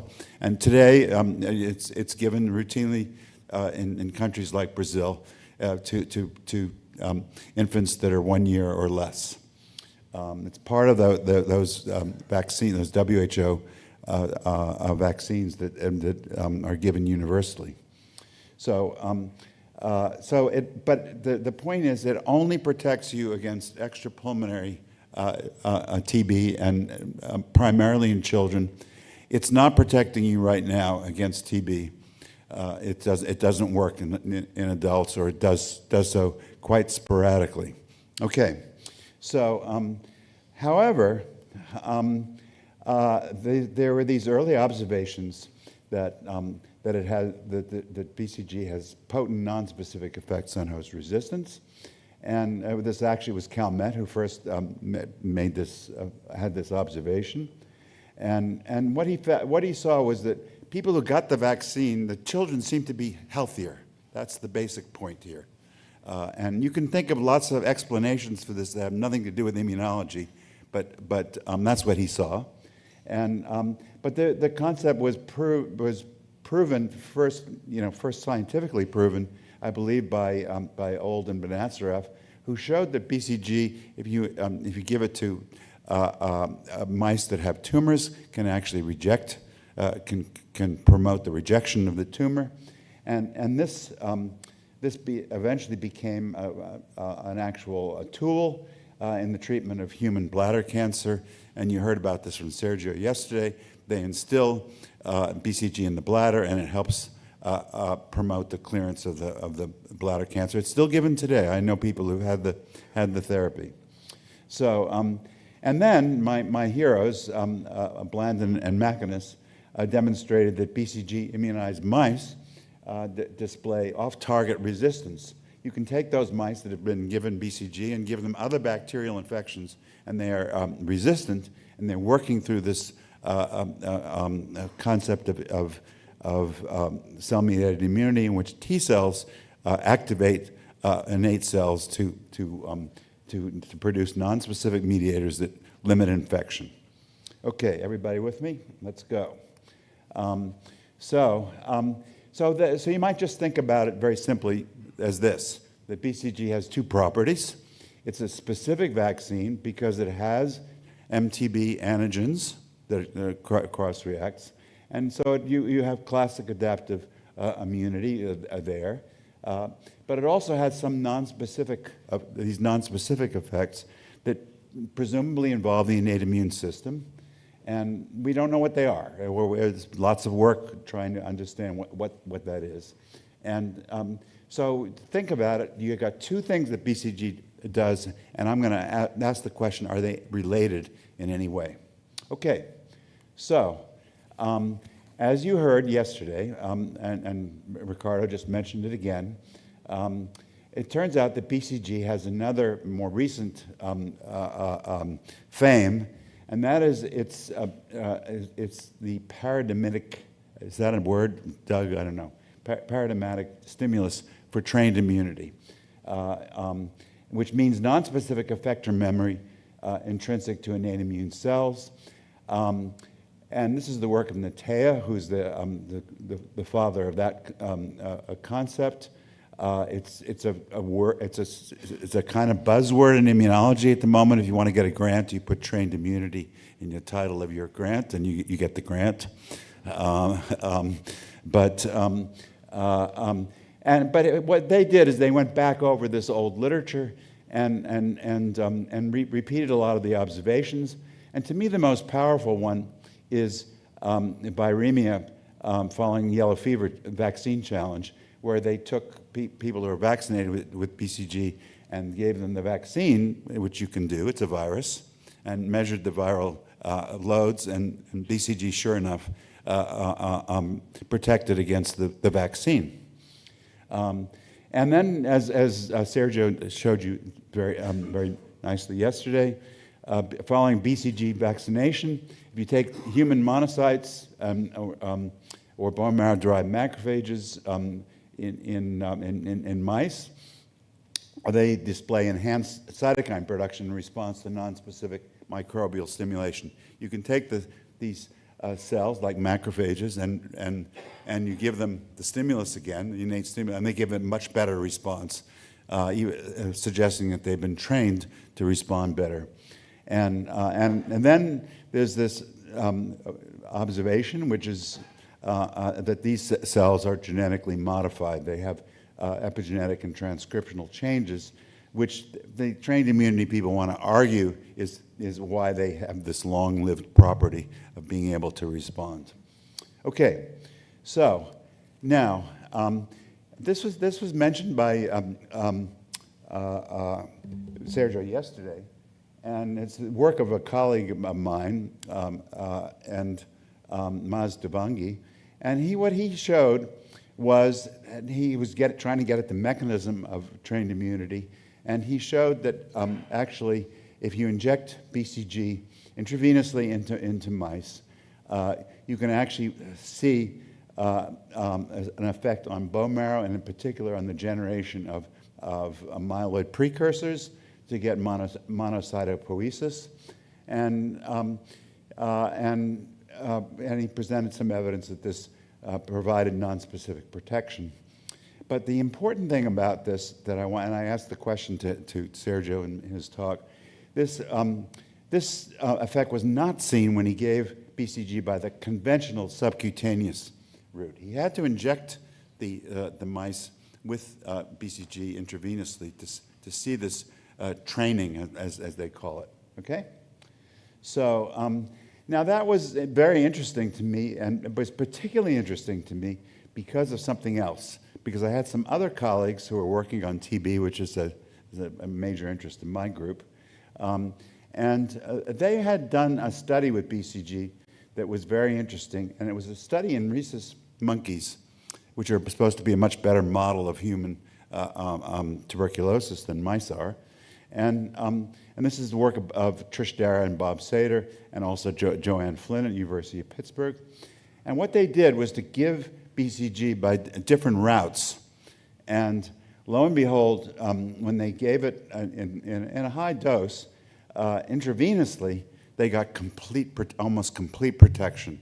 If you had this kind of protection, TB would disappear from the face of the earth. It's basically sterile immunity. So, but as you can see here from the graph, if they gave BCG by the conventional routes, they saw much smaller effects on protection against a challenge with TB. And they followed this up, and you can imagine this is a big thing in the TB field. This is the only vaccine that really works. It's been followed up, and it's been shown to be associated with Th1 and Th17 responses, and they can treat the monkeys with anti-CD4 antibody, and that will ablate a good part of the protection. So it's clearly T-cell dependent. But the question that we had was there anything related between these two observations of the IV trained immunity and this IV protection that they're seeing in mice, because it's very important. Like I say, this is the only thing the only major lead for TB vaccination and TB itself is, of course, a terrible disease. So here was the question: could non-specifically acting changes in the innate immune compartment contribute to this high degree of protection that was seen by BCG when it's given by the intravenous route? And if that's the case, then it should probably give non-specific protection. You would expect to see non-specific protection at the same time. So what we decided to do at the time, and this is back in about 2019, is to just go ahead and compare the two routes in mice and see what happens, but in the lung, to look specifically in the lung, and compare them. And then to ask the question whether BCG given by the IV route preferentially induces nonspecific protection when vaccinated mice are challenged with an unrelated pathogen. That's the way we're going to look for nonspecific protection, by actually challenging IV-infected animals with something else. And you can probably guess what the other thing was. So before I go any further, the person who did the work, Carrie Hilligan, amazing postdoc. End of career, I had two really brilliant postdocs, one Brazilian, Eduardo and Carrie. And I also have to acknowledge Ranjani Namasavayam, who has worked with Carrie on this project, who did a lot of single-cell analyses, which I won't have time to present, but she was a very important collaborator. So the experiments are very simple. You take mice and you give them BCG Pasteur, either sub-Q or IV, and then you look at what's going on in the lung. And this, we waited a long time to do this, because we were interested in memory effects. And this is basically what Carrie saw when she did this. So what she found was that intravenous, in contrast to subcutaneous BCG administration, which is the equivalent of standard human vaccination, it induces a persistent bacterial infection in the lungs, as you can see that here, whereas the sub-Q really doesn't, or not much. But this was very interesting, is that it remodeled the macrophages in the lung. So what happened was, so there's two types of macrophages in the lung. They're resident macrophages, which are yolk sac derived, and there's bone marrow derived macrophages, which come from the bone marrow and recruited. And basically, when you gave it IV, you saw a drop in the resident macrophages, and they become replenished with alveolar macrophages, which have expressed interferon-induced markers. And so the compartment was remodeled, and this went over a long period of time. Eventually, it came back. And then, of course, when we looked in the lung, we saw really strong T-cell responses in the IV injected animals, but much less so in the sub-Q. So just a brief summary: BCG delivered by the IV, but not the subcutaneous route, induces long-term remodeling of the pulmonary myeloid compartment, and this process, she went on to show, appears to be driven in part by the T-cell response and the interferon gamma signaling that's generated in the case of the IV, but not the sub-Q in vaccination, suggesting that maybe this remodeling had something to do with what was observed in the non-human primates when BCG was given intravenously. Okay, so the second part of this was the question I asked earlier: can IV BCG induce changes in the pulmonary innate compartment, confer nonspecific protection against an unrelated respiratory pathogen? and you actually saw yesterday from Sergio's work that is the case. We chose a different pathogen than he did, and the reason why was because you can guess, and this was here. So this was now around 2020. We had the pandemic, and there was this concept out there when they started to look at how the distribution of COVID infection in the world. It really looked like the countries where you practice BCG vaccination were protected against COVID. And let me tell you, this was a big story at the time. There were, if you Google this, you'll come up with at least 100 references speculating that BCG vaccination of children was protecting everybody from COVID, and that was the hypothesis. So we had the model set up, and we just decided to look at it, and we learned how to work with COVID with help from our colleagues. And so this was the hypothesis: could the decreased incidence and severity of COVID-19 in lower income countries be the consequence of the continued use of childhood BCG vaccination in those countries? And here's just some of the, as I said earlier, some of the these speculative articles by some pretty heavy-duty people in the immunology and innate immunity field.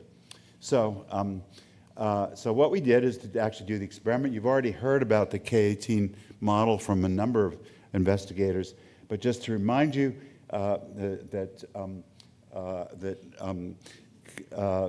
mouse is not susceptible. Normal mice are not susceptible to SARS-CoV-2 because they lack the receptor, and these mice have a transgenic human ACE2, which is the receptor for the virus, and they can develop, they can become infected and develop a very severe disease. You saw, I think in several talks, what that looks like. And they exhibit rapid weight loss and succumb to infection. So what we did was shown here, which is to immunize mice by either the sub-Q or IV route, and then wait 42 days, challenge them with COVID, and see what happens. And so this is, you've seen this kind of data in other talks, but basically if you challenge these mice just with normally, infect them, intranasally infect them, you see a rapid loss in weight, and the mice die. So that's just normal mice. If you give them BCG subcutaneously, you see pretty much the same thing. And this is just look here, focus on the survival data, which is shown here. So these are the controls, they're dying. And here's the sub-Q, they're dying just as nicely. But look what happened when you gave BCG intravenously. We got basically almost complete protection of the animals from the challenge. We were worried about this model at the time because it's artificial. So Kerry repeated it with a different one. By this time, there were later variants, alpha, beta, et cetera. And those, they acquired amino acid changes in their spike proteins that enabled them to be recognized by the murine ACE2. And so you could actually get an infection, but it was a self-healing early infection that was cleared. And again, we repeated the experiment and pretty much got the same result that we had with the ACE2 knockout mice, meaning that they were just completely protected against infection with SARS-CoV-2. So BCG IV protects, BCG sub-Q doesn't. And next, there it is. Yes. So this was a little bit of a downer in a sense, but it helped give you the idea that in fact this hypothesis was probably wrong, because BCG administered by the conventional cutaneous route, analogous to that employed clinically, provides no significant protection against subsequent SARS-CoV-2 in both of these mouse models. And this conclusion is supported by every animal model study, almost all of them, and then a really important clinical trial came out of Australia, where they took 4,000 healthcare workers, vaccinated them with BCG by the conventional route, and there was and just followed who got COVID and who didn't, and there was no evidence of any real protection. That being said, there are well, I'll say it here. The conclusion is conventional BCG intradermal vaccination plays no significant role in determining host resistance to SARS-CoV-2. There's some exceptions to this. So all this big hoopla ended. You can see the title of the paper by that group, Nigel Curtis, using BCG vaccination to protect against COVID when reality fails to meet expectation. There was all this expectation.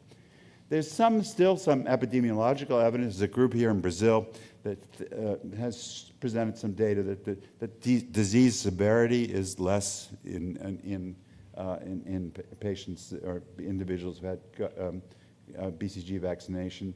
And then there's some interesting experiments in which people have boosted BCG. And this is a diabetes study where the investigator gave multiple injections of BCG, and the people in that study did not develop COVID.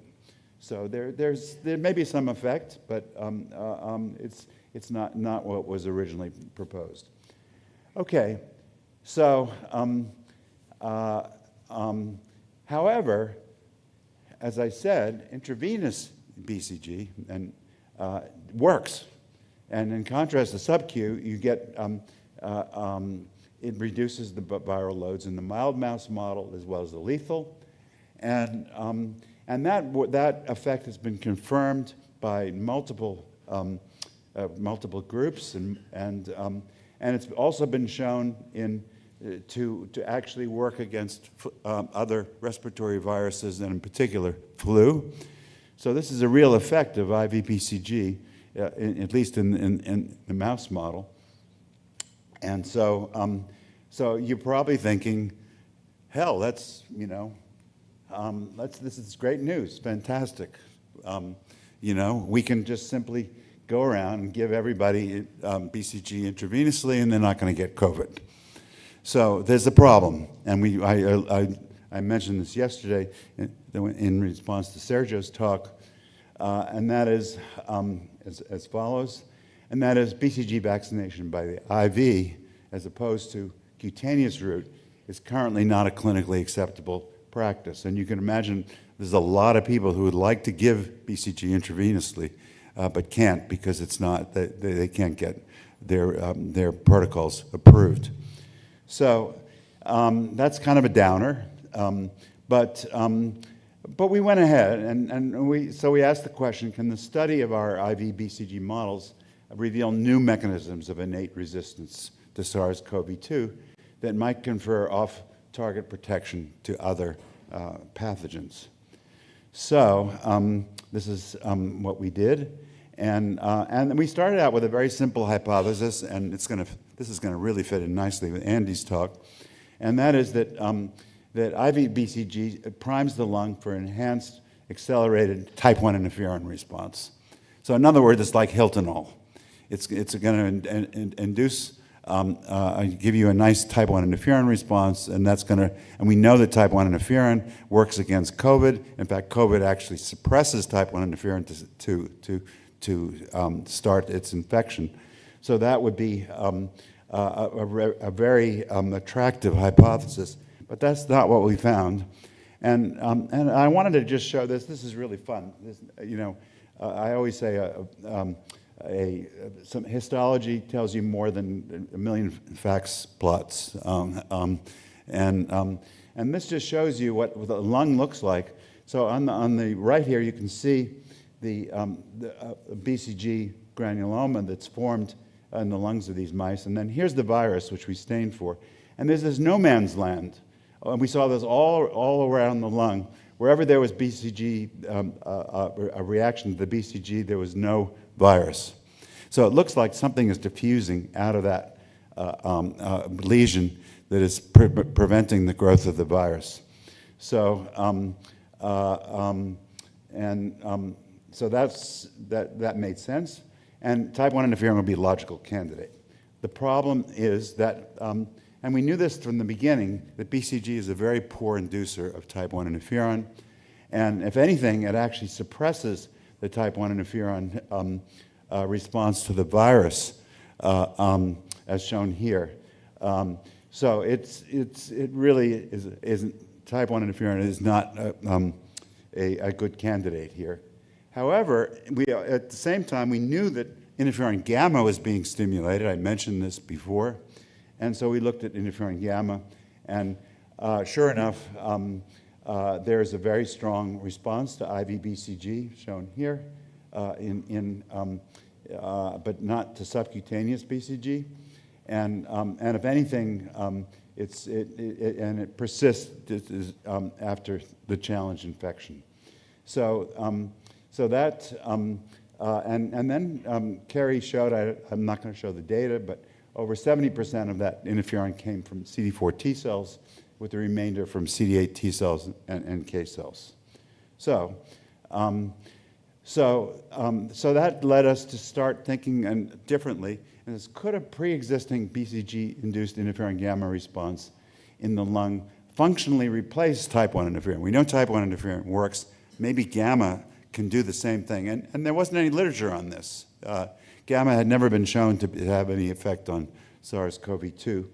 And so we, and these are experiments very similar to what you heard from Doug and Sergio. So we just, the first thing we did was to neutralize interferon gamma by giving an antibody against it. And you can see here that we lost most of the immunity that we had, most of the clearance of the virus that we had seen in the absence of the neutralization. So it really looked like gamma. And then, and there were lots of other things like this, but I wanted to just show you that, this is also T-cell dependent, and this, so if you look at mice that lack T cells, you don't see this protection, and also we showed that in other data that I'm not showing, that CD4 lymphocytes are the major source of the interferon gamma in these lungs. Okay, and then finally, this is like Hiltonol, but it's not Hiltonol, it's interferon gamma. We just simply gave interferon gamma intranasally to these mice, and I'm not going to run through the experiments in detail, but basically, interferon gamma itself was sufficient to give us all the effects that we saw with the BCG. So we got beautiful protection with instilled interferon gamma. So, so conclusion, interferon gamma produced predominantly by T cells is the major mediator of IV BCG-induced protection against SARS-CoV-2. So, we then went on, and I'll do this very quickly because it's not really critical, but it's nice work, I'll just present it very quickly. What are the lung cells that serve as the target of the protective immune the interferon gamma response? And so Kerry did bone marrow chimera experiments, I'm not going to show you, but it's a way in which you can determine whether the hemopoietic versus non-hemopoietic system is involved. And it was very clear from this work that non-hemopoietic cells are the target of this resistance. They're working. The gamma's working through not through macrophages, but or monocytes, but actually through non-hemopoietic cells, and the logical candidates, they've been mentioned, I think, by other speakers, are epithelial cells in bronchiolar and or alveolar, and there's two particular types called AT1 and AT2, and I'm not going to run through this for time reasons, but you can read the paper if you're interested. She came up with a good candidate for this, which was, and she showed that IV BCG stimulates interferon gamma-mediated production of a molecule called tetherin in AT2 pneumocytes. And it's an antiviral element, and we could actually see this preferentially in the IV BCG treated animals. So, where does this lead us? Again, I'll repeat it again, IV BCG immunization induces superior non-specific host resistance in comparison to the conventional cutaneous route. We found no evidence of training in this. You don't need to invoke training. It doesn't matter whether they're trained or not. You have the induction of a strong T-cell response that both remodels the infected tissue site and primes resident effector cells for controlling pathogen growth. And we think this mechanism is probably the key mechanism of what's going on in the monkeys that are protected against TB as well. If it's a non-specific effect, it's mediated as a result of the strong T-cell response in the animals. So here I'm going to wind up now, and you can all go and have your caipirinhas. So what I really want to say, and this is my point, theoretical point at any rate, is that this kind of off-target resistance induced by vaccines is likely, and really is not purely innate. It's a handshake between the innate and lymphoid immune systems, in which T lymphocyte or NK cell derived, as Ricardo mentioned yesterday, works together to activate myeloid or epithelial cells in the case of this, and to mediate nonspecific antimicrobial and anti-tumor effector function. And I'm just going to show you one other thing, last thing, and this was also mentioned by Sergio yesterday. Remember that BCG is used as a treatment for bladder cancer, and there's a wonderful paper by one of my colleagues showing, in fact, that this handshake goes on in that situation too. Interestingly, when you give BCG in the bladder, it somehow gets into the bone marrow, and so it does stimulate a myelopoietic response, and that eventually gives you better T-cell priming against the tumor. However, that response, if you read the paper carefully, it's interferon gamma dependent. So the startup of the whole process is dependent on interferon gamma from either the T-cell response to the BCG or as Ricardo suggested, innate lymphocytes making gamma.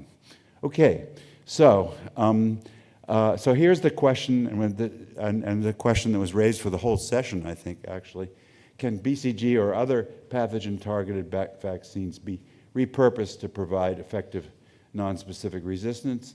And instead of giving Hiltonol every 4 months, you engineer BCG or some other vaccine to have this property so that it will nonspecifically protect. And so there's a lot of things to think about that you might do. First of all, this effective route is the effect of the route of vaccination, it needs, I think, further examination. And you might consider that, in fact, if you boost by giving BCG repeatedly, that you might actually improve this non-specific resistance, so that it could be it could spread into later life. And I think the people who are doing trained immunity are certainly interested in that approach. And then another thing that's being done is to attenuate BCG, usually through by making auxotrophs of BCG, so that it probably would be less dangerous to give it intravenously. So you could actually use BCG intravenously if it was made safe. And then this was a discussion I was having with someone here, you, and that is genetic dissection of elements in BCG and other live vaccine microbes responsible for their off-target immunizing effects. So we've had BCG for over 100 years, We still don't know what it is in BCG that makes it, that gives us this property. And isn't it amazing that no, microbial geneticist has come and just started knocking out genes from BCG to see what's critical in this very special effect that it has. And then just further defining the immunologic requirements for off-target resistance, and in particular, this idea that I put forward that there are respective roles of both the innate and adaptive immune mechanisms in this non-specific protection. If anyone is interested in this topic, we just wrote an opinion piece on it for JXMed in April. And I'll end by just showing you, this is my last lab right over here. You can see Carrie and Edu's down at the bottom somewhere. This is really mostly Carrie's work. And actually probably one of the best things that came out of this work was Carrie. And this is her lab. She now has her own group. She's been invited to give a lot of lectures all over the place as a young investigator. And it's just terrific that this is one of the last people from my lab who's been a big success. So I will end there and thank you, and also to thank everyone here, and particularly Ricardo. Congratulations, Ricardo. This is terrific. I'm so happy to be here to celebrate with you. And again, I'm a big fan of Brazilian science, as is many of my colleagues. And I think you guys are doing amazing stuff. Keep it up. And we depend on you.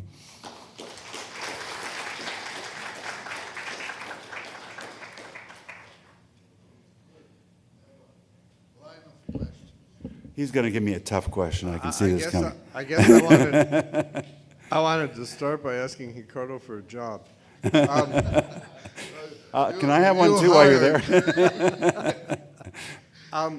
So Alan, it's just a sort of, this is more of a comment than a question, and that is, when I first started, I was working on endotoxin, and there was this whole field of the beneficial effects of endotoxin, and giving like intravenous injections of endotoxin prevented every cancer, every infection. It also does generate gamma interferon, although not directly through monocytes, of course, but it does generate gamma interferon. Do you think that these are related? It's a very good question. I mean, why intravenous?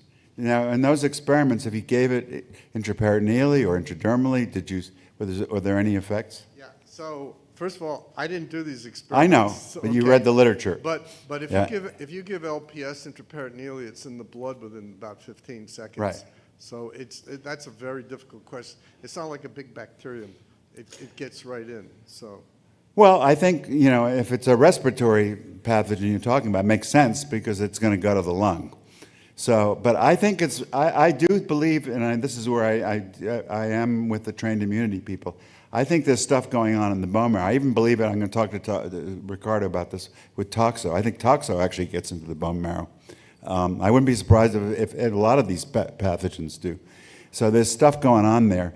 But obviously intravenous would be the best way to do this. So I think, it's two effects. It's getting, as you say, getting the thing into circulation very quickly. It could go to the bone marrow, but in the case of this work, it's going to the lung, which is where the action is for these, for both TB and for SARS-CoV-2. So it makes sense. Yeah. Hi, Alan. Yeah. Maybe a little bit on the same line. Yeah. I'm thinking, why the obsession with BCG, since there are other vaccines that also have these non-specific effects, right? So why the focus on BCG, and can you? Yes. Okay, I'll tell you why. And it's a very good question, and I didn't mention it, and I didn't emphasize it enough, and thank you for doing that. So measles vaccine will do pretty much the same thing. Okay? So there are other so it's not limited to BCG is not the only thing. In fact, in our review article, we review all of the things that do this. And there's quite a number of them, actually. But they're all live vaccines, and they're all kind of what I would call, from my background, Th1-ish.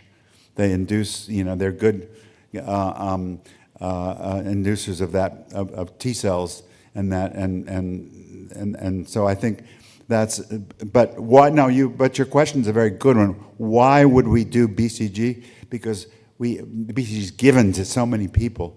I mean, worldwide, and it's it's something you can study in the laboratory very easily. You have animal models for it. It's but if you wanted to start working on measles vaccine, and do the same experiments. It's not you got plenty of other things to do. I know. Yeah. That was great, Alan. Thank you. So you're going to hear it again on Monday. So. So during the generation of the BCG, the adaptation of the Mycobacterium bovis, it lost.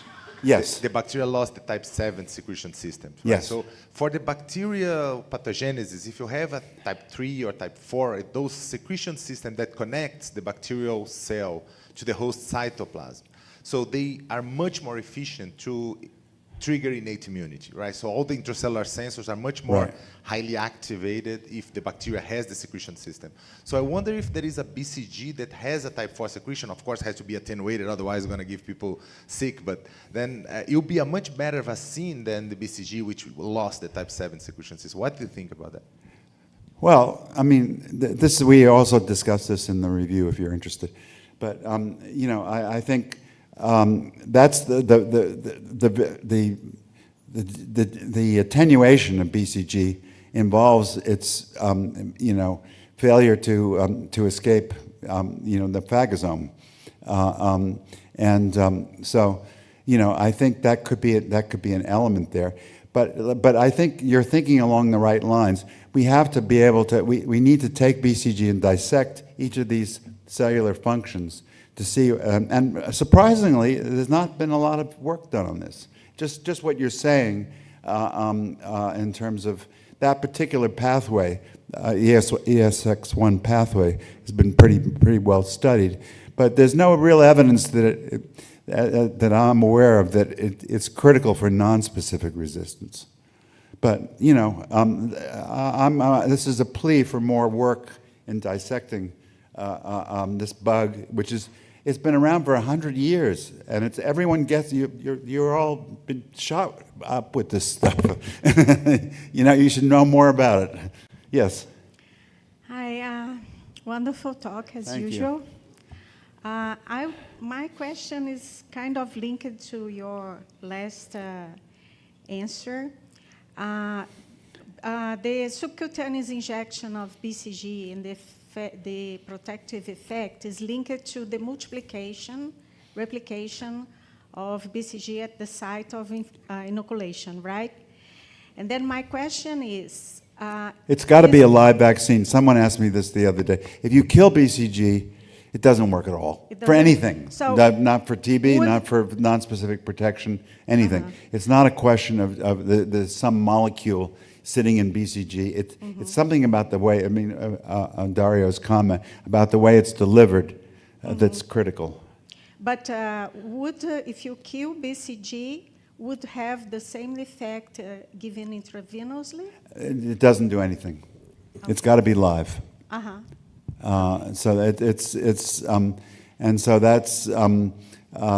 not simply a matter of just having PAMPs that are important. It does have lots of PAMPs, but so does TB. It's not any different from that. Helton. Yeah, it's very nice, Alan. But let me see if I got it right. So BCG protects them specifically against SARS-CoV.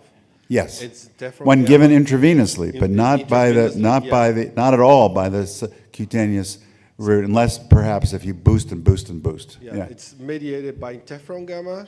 It's mediated by, in this particular model, it's mediated by interferon gamma, not type 1 interferon. And kind of a follow-up of Doug's point. These bacteria are usually enhanced by type 1 interferon, not protected by type 1 interference. And the source is CD4s. I'm sorry. Yes, the source of in our model, the major source of the gamma is CD4 T cells, no question about it. No, I got like how the BCG specific CD4 is priming the pneumocytes to resist to SARS-CoV-2. Okay, yeah. So I'm sorry, I didn't go into that, and it's in the paper, but and we never formally proved it because we didn't have a knockout for those AT2 cells. Okay, so that was we needed that, but so those pneumocytes have interferon receptors. It's well known. Interferon gamma receptors, as well as type 1 interferon receptors, and you can actually measure this. And so if you have a knockout for the receptor, it doesn't work. So you think it's a bystander effect, not a pneumocytes interaction with the CD4 directly? We don't know that for sure, but I would, because if you give interferon gamma itself without the BCG, it works just as well. Yeah, No, I think what he's asking is, yeah. what's the specificity of the CD4 T cells that are Oh, what are the contributing to CD4 T prime- cells? I don't know. I don't know what the antigen is, but there's lots of that's been well studied. There's lots of antigens in BCG that are recognized by T cells. I think because if you give interferon gamma, it's not a long-lasting protection, a non-specific protection. Interferon gamma, that's what my point. It does. It's like Hiltonol. It gives non-specific protection against Not COVID. for a long time. No. We just do it. We just gave it once. Yeah. And so this is actually, is Andy there? I can't see him. Yeah. All right. So we actually thought about going around giving people interferon gamma intranasally the way we did it to mice. Probably Hiltonol is a better deal for that. And it's for the reasons that Andy mentioned. It's probably a lot cheaper than recombinant interferon gamma. Even what we used in our experiments was very expensive. Anyway, it's a great time. I think it was a fantastic opportunity for people to discuss emerging infection, immunology, the role of innate immunity, acquired immunity. And thanks you all for staying late. And thanks Alan, Doug, and Andy for this great section. And thank you very much. And we'll, maybe in a year from now, we try another meeting like that.